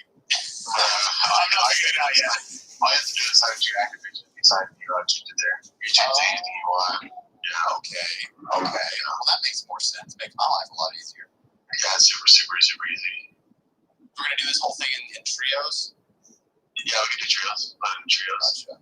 Yeah, I'm just trying to get better because I see all these guys, these YouTubers and streamers or whatever they are, and they're literally just destroying people. I'm like, how on earth are you doing that? How are you so good? Guys have been playing so super long. There's a gun called the R9. It's a shotgun. You can get 10 sliding kills with it. You can target they call it Dragon's Breath rounds, and they're absolutely insane. It's like the highest DPS output in the game. Literally insane. You one tap kills with a shotgun. One tap anyone full armor. That's ridiculous. Yeah, you're about to see. So I'm about to see. Are you saying you're using it? Yeah, we both. Oh yeah, if you don't use the barrel, you lose. Oh, okay.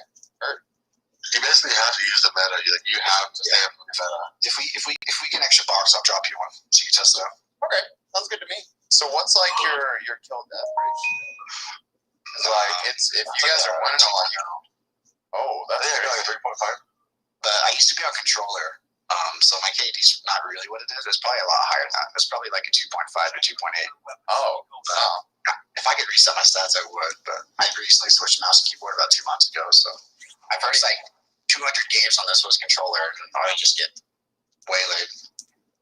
Well, I've been playing like very passively, so like my ratio is pretty high right now.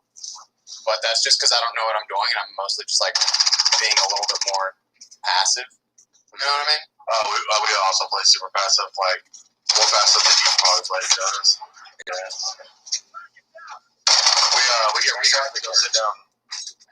Do what? We go get recons, and then we go sit in the last circle with like 50 people, and we literally just sit there for like 20 minutes. Oh. Yeah, so like you think you play passive, you're about to actually see passive. Is that how you get your wins? Oh yeah. Yeah, I mean, it's the easiest. On Fiverr, yes. Way to get wins. But if me and Josh are just playing with each other like normal, we literally just push every fight and we kill everyone. Oh, okay. If we're doing Fiverr orders, we get like 6 or 7 contracts. We find out exactly where that circle is, and we go hold that building down and get the win. So do both of you guys do Fiverr like separately, or? Just him. Oh, okay. He does the Fiverr orders, and then he makes new accounts every week. And then if anyone wants to buy the account, I get the money for that, and he gets all the Fiverr wins and win money. Wait, what do you mean he makes new accounts? Like I'll play like this account I'm playing on is a new account. I have 30 wins on it. Yeah. Once it gets like 40 wins on it, I'll sell it. Or if it gets 10 wins on one, I'll sell that one. Like last week, he sold where are you selling it? Because people want accounts. Like somebody's like, hey, yeah, I want an account with 20 wins. Yeah, some people don't have time to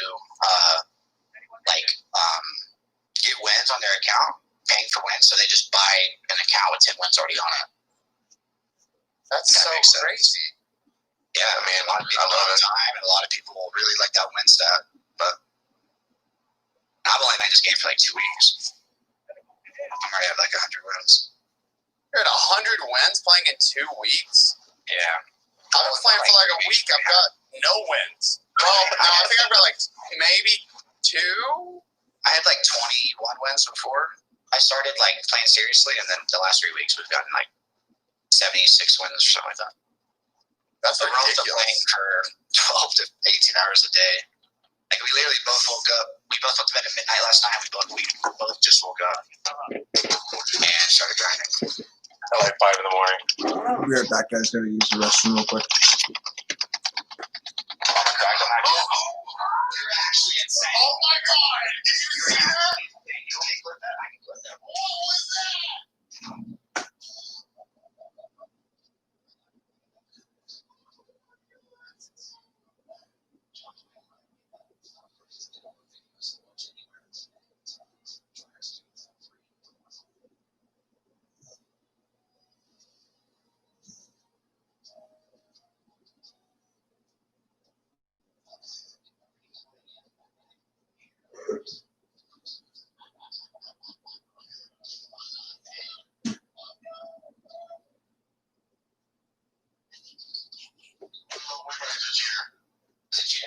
I don't know. He's out the middle. We can get reds, but it's gotta be fast.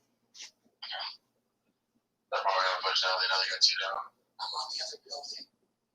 Dave, but just taking your glasses off. That's all.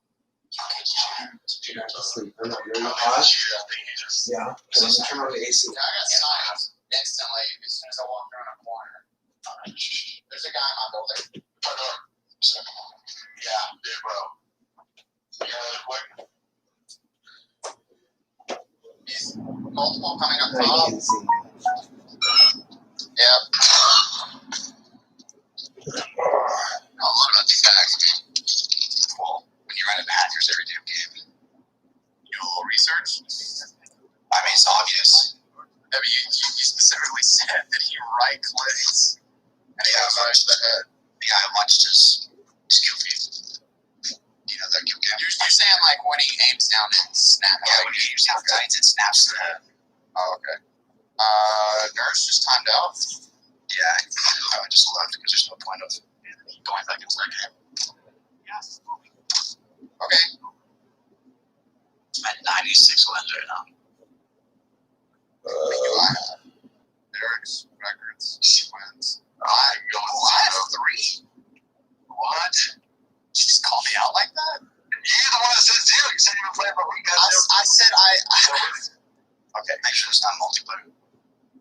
What do you mean? Hey, come on, man. Let me have one, all right? Just let me have one. Do you have one though? Man, you gotta do me like that. Hey, I'm just trying to write about you, man. You know about you. So do you have a job like outside of Fiverr? Yeah, I have a job working on oil rigs. You're working on oil rigs? Oh, you're making that money. Yeah. Don't me. I mean, I said there's nobody driving, there's nobody flying. The oil can use slow. You guys are big fans of Boneyard, huh? Yeah, we are Court Advantage. Yeah, pretty much. You guys have to both say that at the exact same time? Yeah. Which one? Both of you go, yeah, we are. That's crazy. It's like you guys plan for that. It's like a question you get a lot. Yeah, every new Fiverr customer. Wow. You're saying I'm just like every other guy. I get it. I'm surprised you're gonna ask why we're jumping on the ground yet. That's the real question. You know what? Look. Yeah, honestly, that's the first thing people ask is, oh, you guys want to grab the surge? You guys want to grab ground? And we're like, yeah. Oh, God, I'm better. Oh, thank you so much. Jesus Christ. Only because I love you, okay? My game's like laggy or something. I got another one. I'm having match during SGs right now. Somebody has you out of here. What the f? You just can't do it. I tried to shoot the guy out of the sky. I have another one on my building. No, I have another one on my building. What?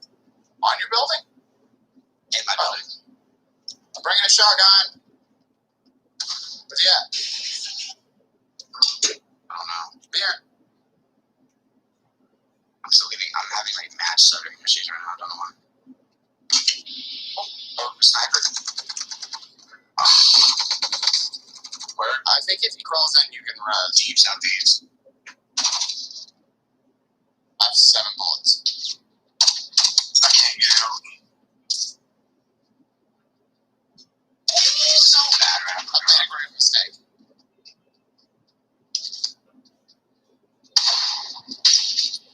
Okay. All right. You want to drop me that sniper? I'm just going to go inside. Go on.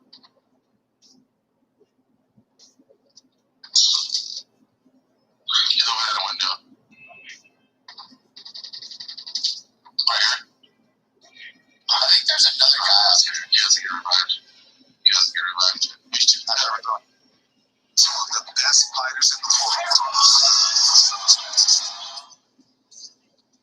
I'm Diamond 2, and I'll still be able to beat a champion. Well, then, I'm Plat 1, but I deserve to be somewhere in Diamond. Yeah, I deserve Ultra Legend. I'm not sure if that is even what it is called, though. I just started playing. Yo, guys, welcome to Rocket League Players versus the Rank They Think They Deserve, 3v3 edition. If you don't know how this works, here's the quick breakdown. Players who think they deserve a higher rank tell me why they think that, and instead of just saying, cool story, bro, we actually put what they say to the test. Those players will go up against the rank defenders who will attempt to defend their rank's honor. I've got 3 cocky players per game through several different ranks, including an appearance from some pros for the final match. So make sure you watch until the end so you don't miss that. If you like the other videos in this series and you're excited to watch this one, click the like button real quick. And boys, I'm going to keep this short and sweet. Just subscribe to the channel. Videos like these feature you guys, my subs, so you don't want to miss out. Alright? Cool. Let's get into match 1. We're going to start off with Heaties, a Platinum 3 player who thinks he deserves Champ 1 because I was Champ 1 last season and my teammates keep dragging me down. Next, we have his teammate who might drag him down, Ira's up, another Platinum 3 player who thinks he deserves Champ 1 because I have most of the mechanical skills as everyone in that rank and I play at the same speed, if not faster, than people in those ranks. And finally, we have CJ the Best 35, a Platinum 3 who also thinks he deserves Champ 1 because I'm mechanically and mentally good, but I wouldn't say it's my teammates that hold me back, but unluckiness is what does. Great. Push. Act like I play me. Get clear. That's done. That's 2v3. Bad. I got it. You got it. Oh. Nice shot, good shot. I like the comps. This is more comps than I get on my GC friends. This is great. I'm pushing. Oh, I missed moves with the fire. All day, baby, all day.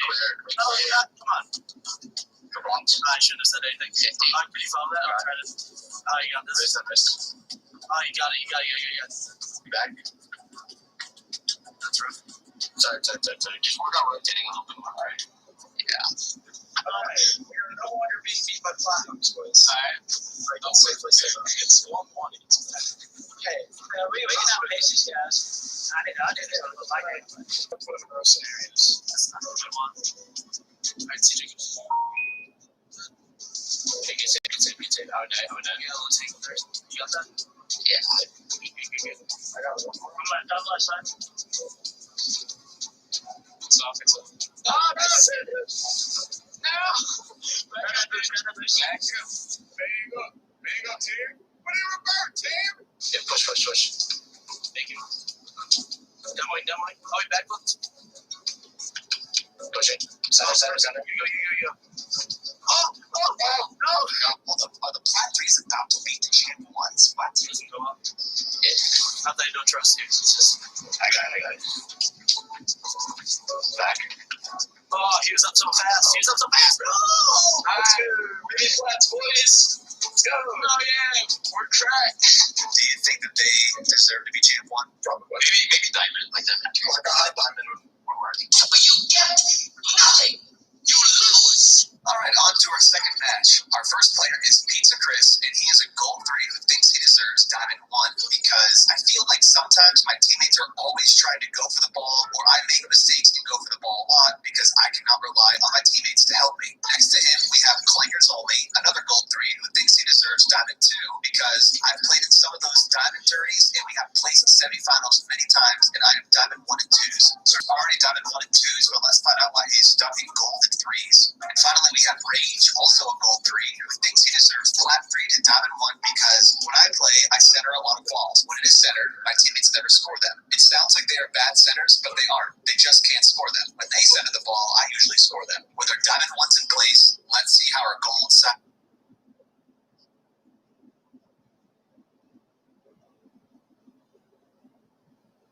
Get the best gifts this holiday at Dick's Sporting Goods.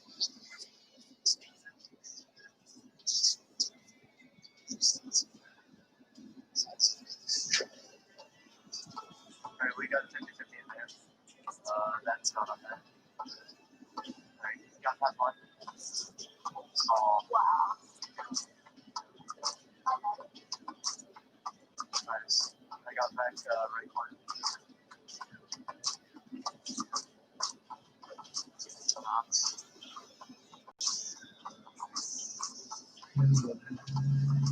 Oh no. Good job. Nice shot.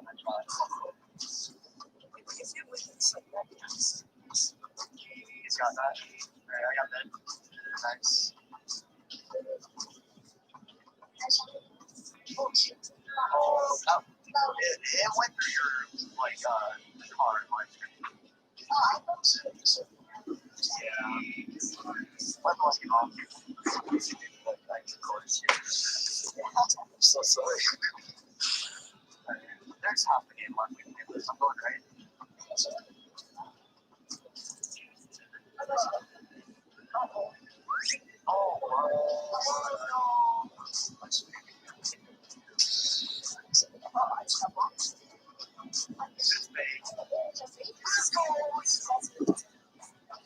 Oh, I got them on.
I will be right back, chat. I got to use the restroom. The Browns are calling, but I will have my phone with me so that I can answer any questions.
I'm feeling like a game right now.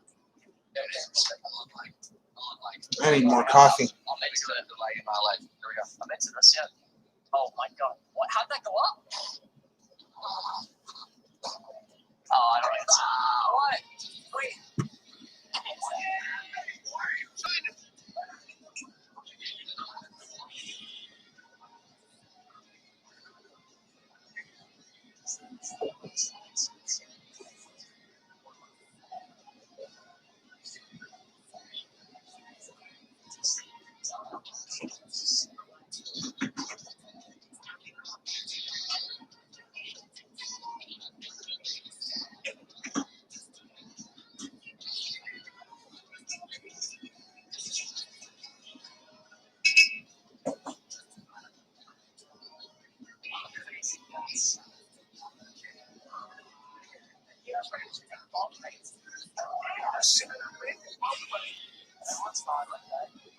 Oh, that's lag. That's a lag.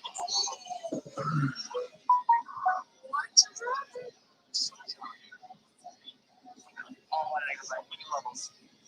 Oh, wait. I pulled someone up. What's lag? I don't know. I think you have to like predict. You have to guess where they're going to be. Oh no. Oh no. Wait. Oh, I messed. Oh wait. No. You're fine. You're fine. John. Did I? John? What happened? No, like you missed. I mean, you did. I full on missed. And I became a lag. It's not my skills as a player. It's not like no, it's true. You did. You like out there. You did. Yeah. I saw that. Almost like. Oh my god, dude. I flew me. So yeah, like bumping you afterwards. Oh no. I love it. Bring your boy back. Let's go, baby. I'm ripping the next one top corner. Top cheddar. So, yeah, I saw your. Why did you put on fart goals, dude? That would have been such a nice caveat. Oh, for this one? Dude, okay, listen, I was so excited for that video and it did not do well. It did not do. I was like, every time you spend money on a video, you're like, I'm gonna make the best Rocket League video ever, and then no one watches it. That's like how that series that I do with the.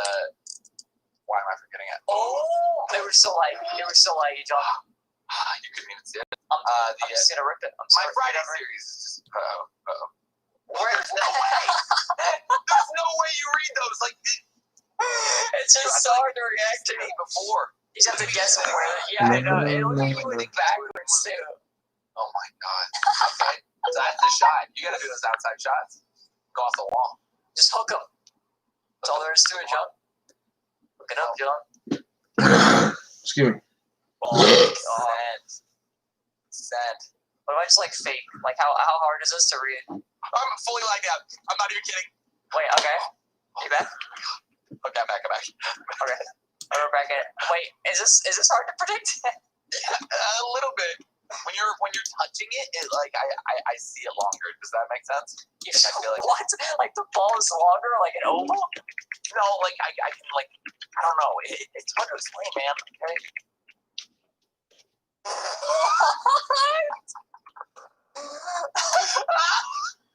Yeah, so if I'm e-begging, or if people consider having my PayPal link posted in the chat, in the description, e-begging, they're in for, I wouldn't say a rude awakening, but they obviously don't know what real e-begging is. 2 down, 1 upload. You know what I mean? Like that's what I find it funny about it. Every single time I get told that I'm e-begging, I try and figure out where I'm e-begging. And the only thing that I can come up with is my Cash App and my PayPal links. I can't tell where it's going. You know, but I don't listen to those guys. I don't listen. If you tell me to get a job, I'm not going to listen to you. If you're gonna disrespect me, I'm not going to listen to you. If you're going to be rude, I'm not going to listen to you. If you're going to be mean and spiteful and a bigot against my viewers, against my moderators, against my family that we're starting to grow here on YouTube, I'm not going to pay attention to you at all. my screen, I hit the ball clearly. Because there's people out there that are uninformed. On my screen, you hit that. They're uninformed that mental disabilities exist in today's society, and I am one of those people who suffer from mental disabilities, something that a lot of my following can relate to. You don't understand. You legit went through the ball. You legit cut right here, and you went through it for me. And I was like, what? And then just on top of your car the next second. So it's fun, dude. Oh, buddy. It is good. This is hilarious. This is great. It's just good times. I'm going to snap it. Oh, no! Dude, I'm telling you, just shots are so... It's when the ball has zero momentum, and then it just snaps. That's it. Yeah. All of it. Plus, your computer has to play catch-up. Yeah. The server. Oh, my God. It's got to figure out what's happening. You know what we're doing next, right? You know we're doing Rumble next. Oh, on this? Yeah, we have to. Yeah. And then we have to try boomer mode. Oh, I didn't think. What? The car. That's great. What? What happened? Okay. I don't know. Actually, the Fennec never does. But my Octane gets... Yeah, I don't think there's going to be demos. I wonder if it's possible. Octane gets suited. Oh, look at you. Oh, no, you did not musty me! Oh, man, John. Oh, man. Oh, my gosh. Oh, my God. Look at That's that gonna be musty. you can even react. It's probably in your net by the time it actually plays. Dude, there was no reaction time whatsoever. Wait, you're trolling. Yeah, I got you, buddy. You got No, you stole it. Wait, stop. I can't move. What's up, Doc? What's up, dog? How you doing, dog? So what about... What? Wait. Doc, please, Doc! Alright, whatever, man. Get me out of this one. I have a feeling that you have to guess. You know. I'm just getting sick and tired of the hate. We're good. I'm getting sick and tired of people talking so poorly about me. Give me a snapper. Give me a snapper, bro. I'm getting sick and tired of condescending people or people who try to throw out double standards. It's so hard. It is impossible. If anybody has possession, it's just a complete guess. That's it. Yeah, this would be a good episode to sync watch on both the channels to see what we're both dealing with. Oh yeah, Somebody be having double standards. I think. I don't actually know. He's been in the comment section, and I have further banned him from the channel. Oh, look at that slam. All right. All right, dude. That was nuts. All right, we're gonna add Rumble. We're gonna add Rumble on too. Oh, okay. I thought you.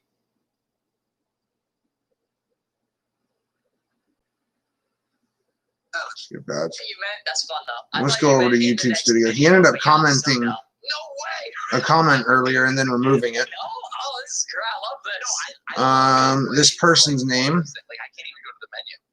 Oh yeah. I don't know. I'm pretty sure I don't know how to do the match settings. So Allowed toddler. Alright, we got Rumble on now? Yeah, we do. I got my word on. Alright, dude. There we go. Good luck. I mean, I don't even know. I'm the opposite way. Okay, I want to see what I get. Oh, dude, I can just imagine. What the hell? What? Wait. My card just Oh, there's no way. Oh, what? Yeah, there's no way unless you have something. No, like the freeze. That was good. Dude, you actually reacted so late. Well, I was just so confident. I was like, I'm gone, bro. I'm gone. Did you have the perfect counter? I'm like, no. Oh, man. That sucked. Well, how does it go that way? I don't know. But I'll accept it in my life. Don't know. Don't care. Oh, great.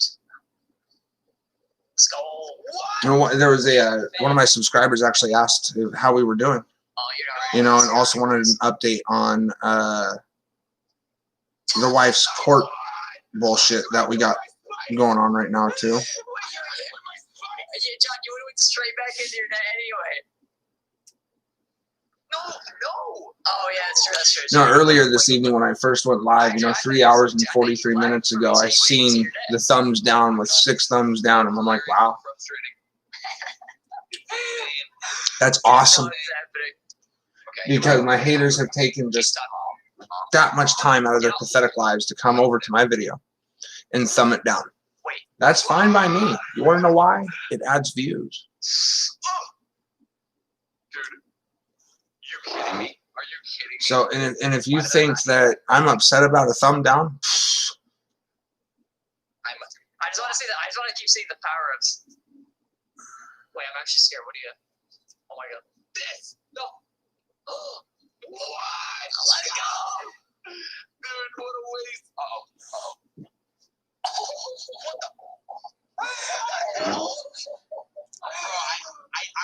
I'm actually tripping out. This is hard to comprehend. you know, and hatred just fuels me, or hatred fuels my passion to grow. Yeah, no, you just gotta nail your fists, bro. Just gotta nail it. Did you realize that we didn't really give me much of a handicap on this one? Oh, I did. Yeah. Oh no! I actually guessed it. Wait, I just pushed up. No, that was mine. Yeah, I actually guessed it though. You get one episode, but I'm still gonna beat you in Rumble. I'm a Rumble guy. Yeah, okay. Yeah, that's pushing it. I did like a weird smile to the camera. Dilly. Ninja Kazooie, Dilly. Wait. Can you rate someone famous that streamers when you're done? Probably not. I don't think there's a point in rating people that are famous. Just because I know that if I rate a smaller streamer, I know that they'll appreciate it more. And just to see their smile on their face after you rate a smaller streamer is the greatest feeling. It's important to give back to the smaller streamers because you want to keep their mentality and their spirits high. Because usually when you don't get a lot of viewers, I know the struggle.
Hold on.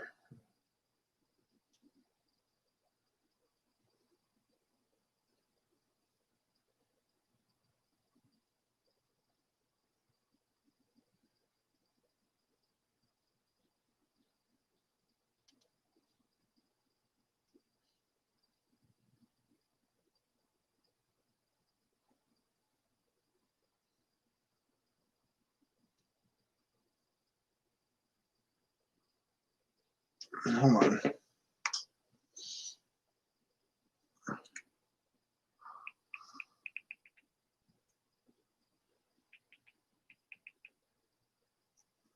What did this say? It's super hard. Giving back to the small streamer community is a huge part of that. My name is Mitch, and I'm going to teach you how to dribble. Can you rate someone famous that streamers when you're done? Probably not.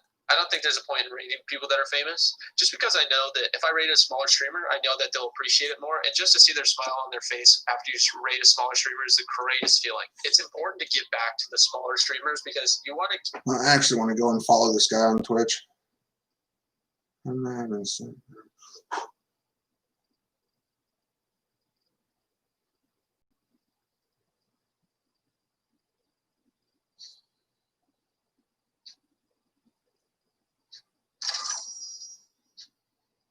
Is that a window that you can't get through? There's some windows you can't get through. It's like at the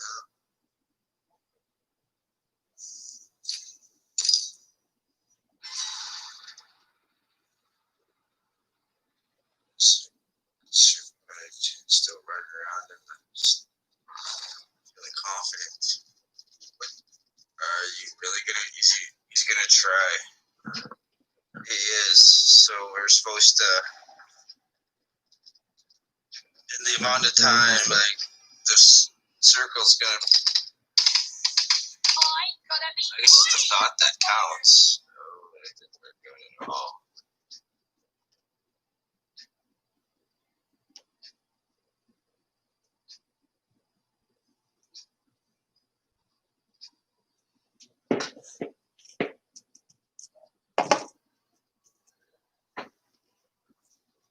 So I mean, if people, I've finally come to the conclusion that there's disrespectful people in this world.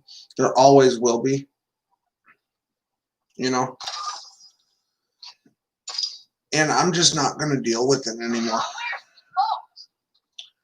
You know, somebody came into the stream off the subject. Somebody ended up coming into the stream like right as I was ending it and asked, does anybody work in this household? I understand that it's Thanksgiving, but, and yes, my wife works. She does, but she only works a limited time of hours a week that her boss is able to provide for her. I lost my short charging cord. Oh, I know where it's at. I think.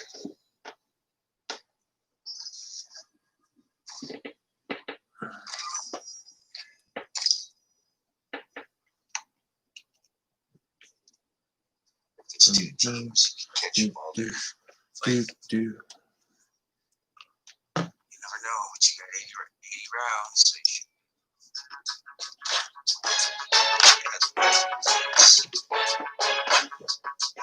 Now there's only you and the other person.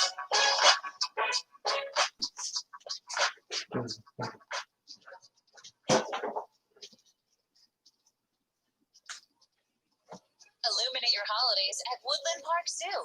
Wild Lanterns presented by Sound Credit Union is a brand new lantern festival unlike anything in the Puget Sound. It's a larger-than-life experience featuring exotic animals and exotic places from around the globe. Wander through the zoo to see everything from animals from right here in the Northwest to an aquatic wonderland to the jungle and so much more. Going on November 13th to January 17th. Reserve your spots today at zoo.org/wildlanterns.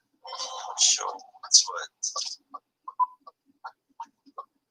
Now the McDonald's makes bakery sweets. You might be asking yourself, should I get a delicious glazed apple fritter today? And if you weren't asking yourself that, participate in the There you go. Don't warn them.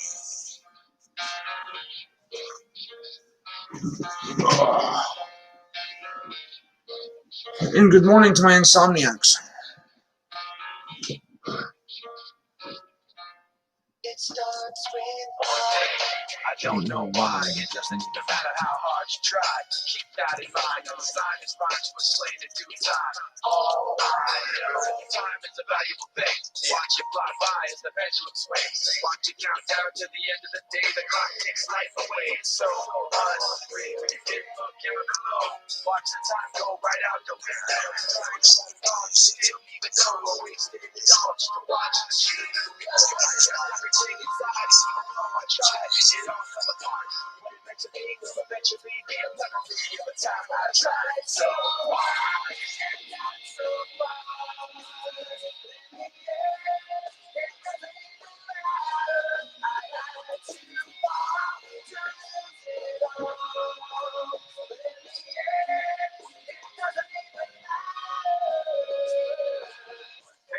I don't know why. It doesn't even matter how hard you try.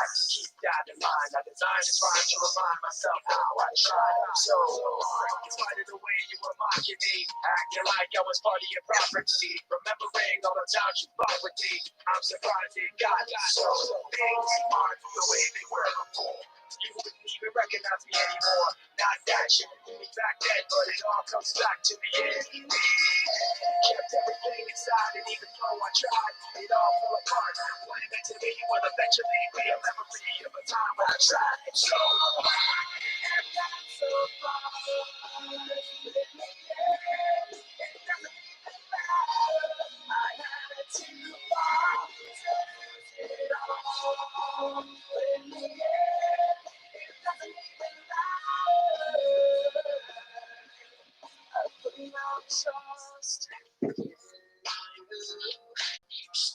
far as I can go, for all this, someone.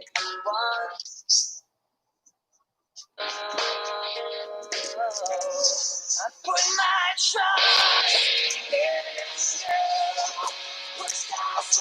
Plus dance. Still saying plus dance.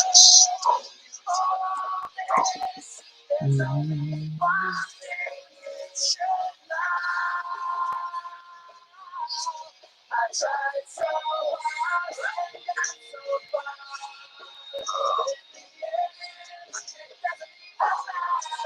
I got too long to let it go. But in the end, it doesn't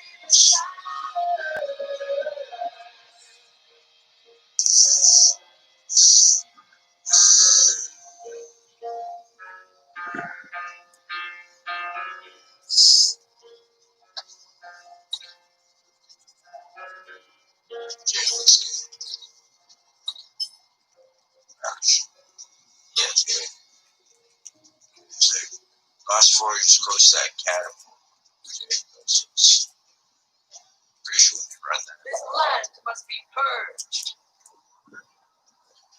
We can run that.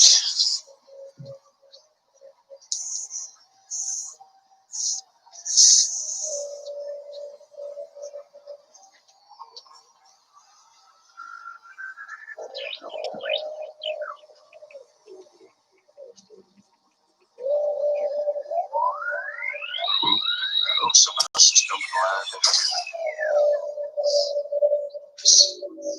Should be coming.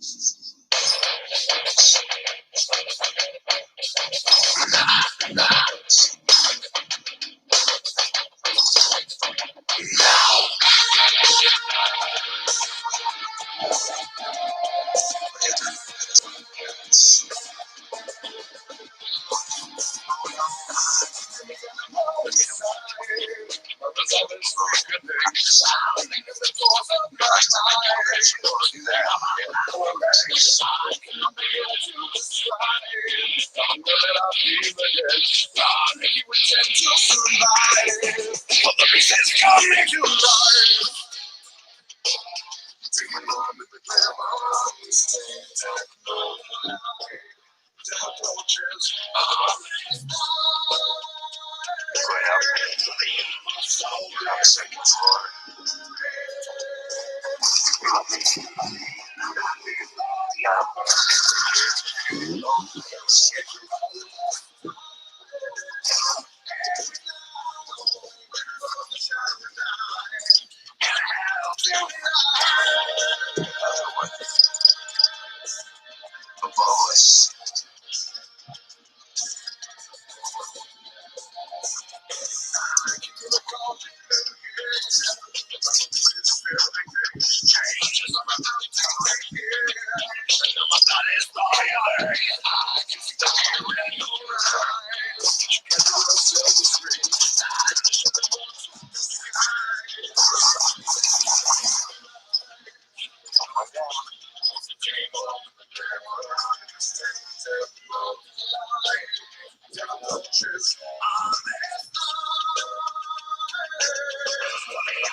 person I need to check.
Can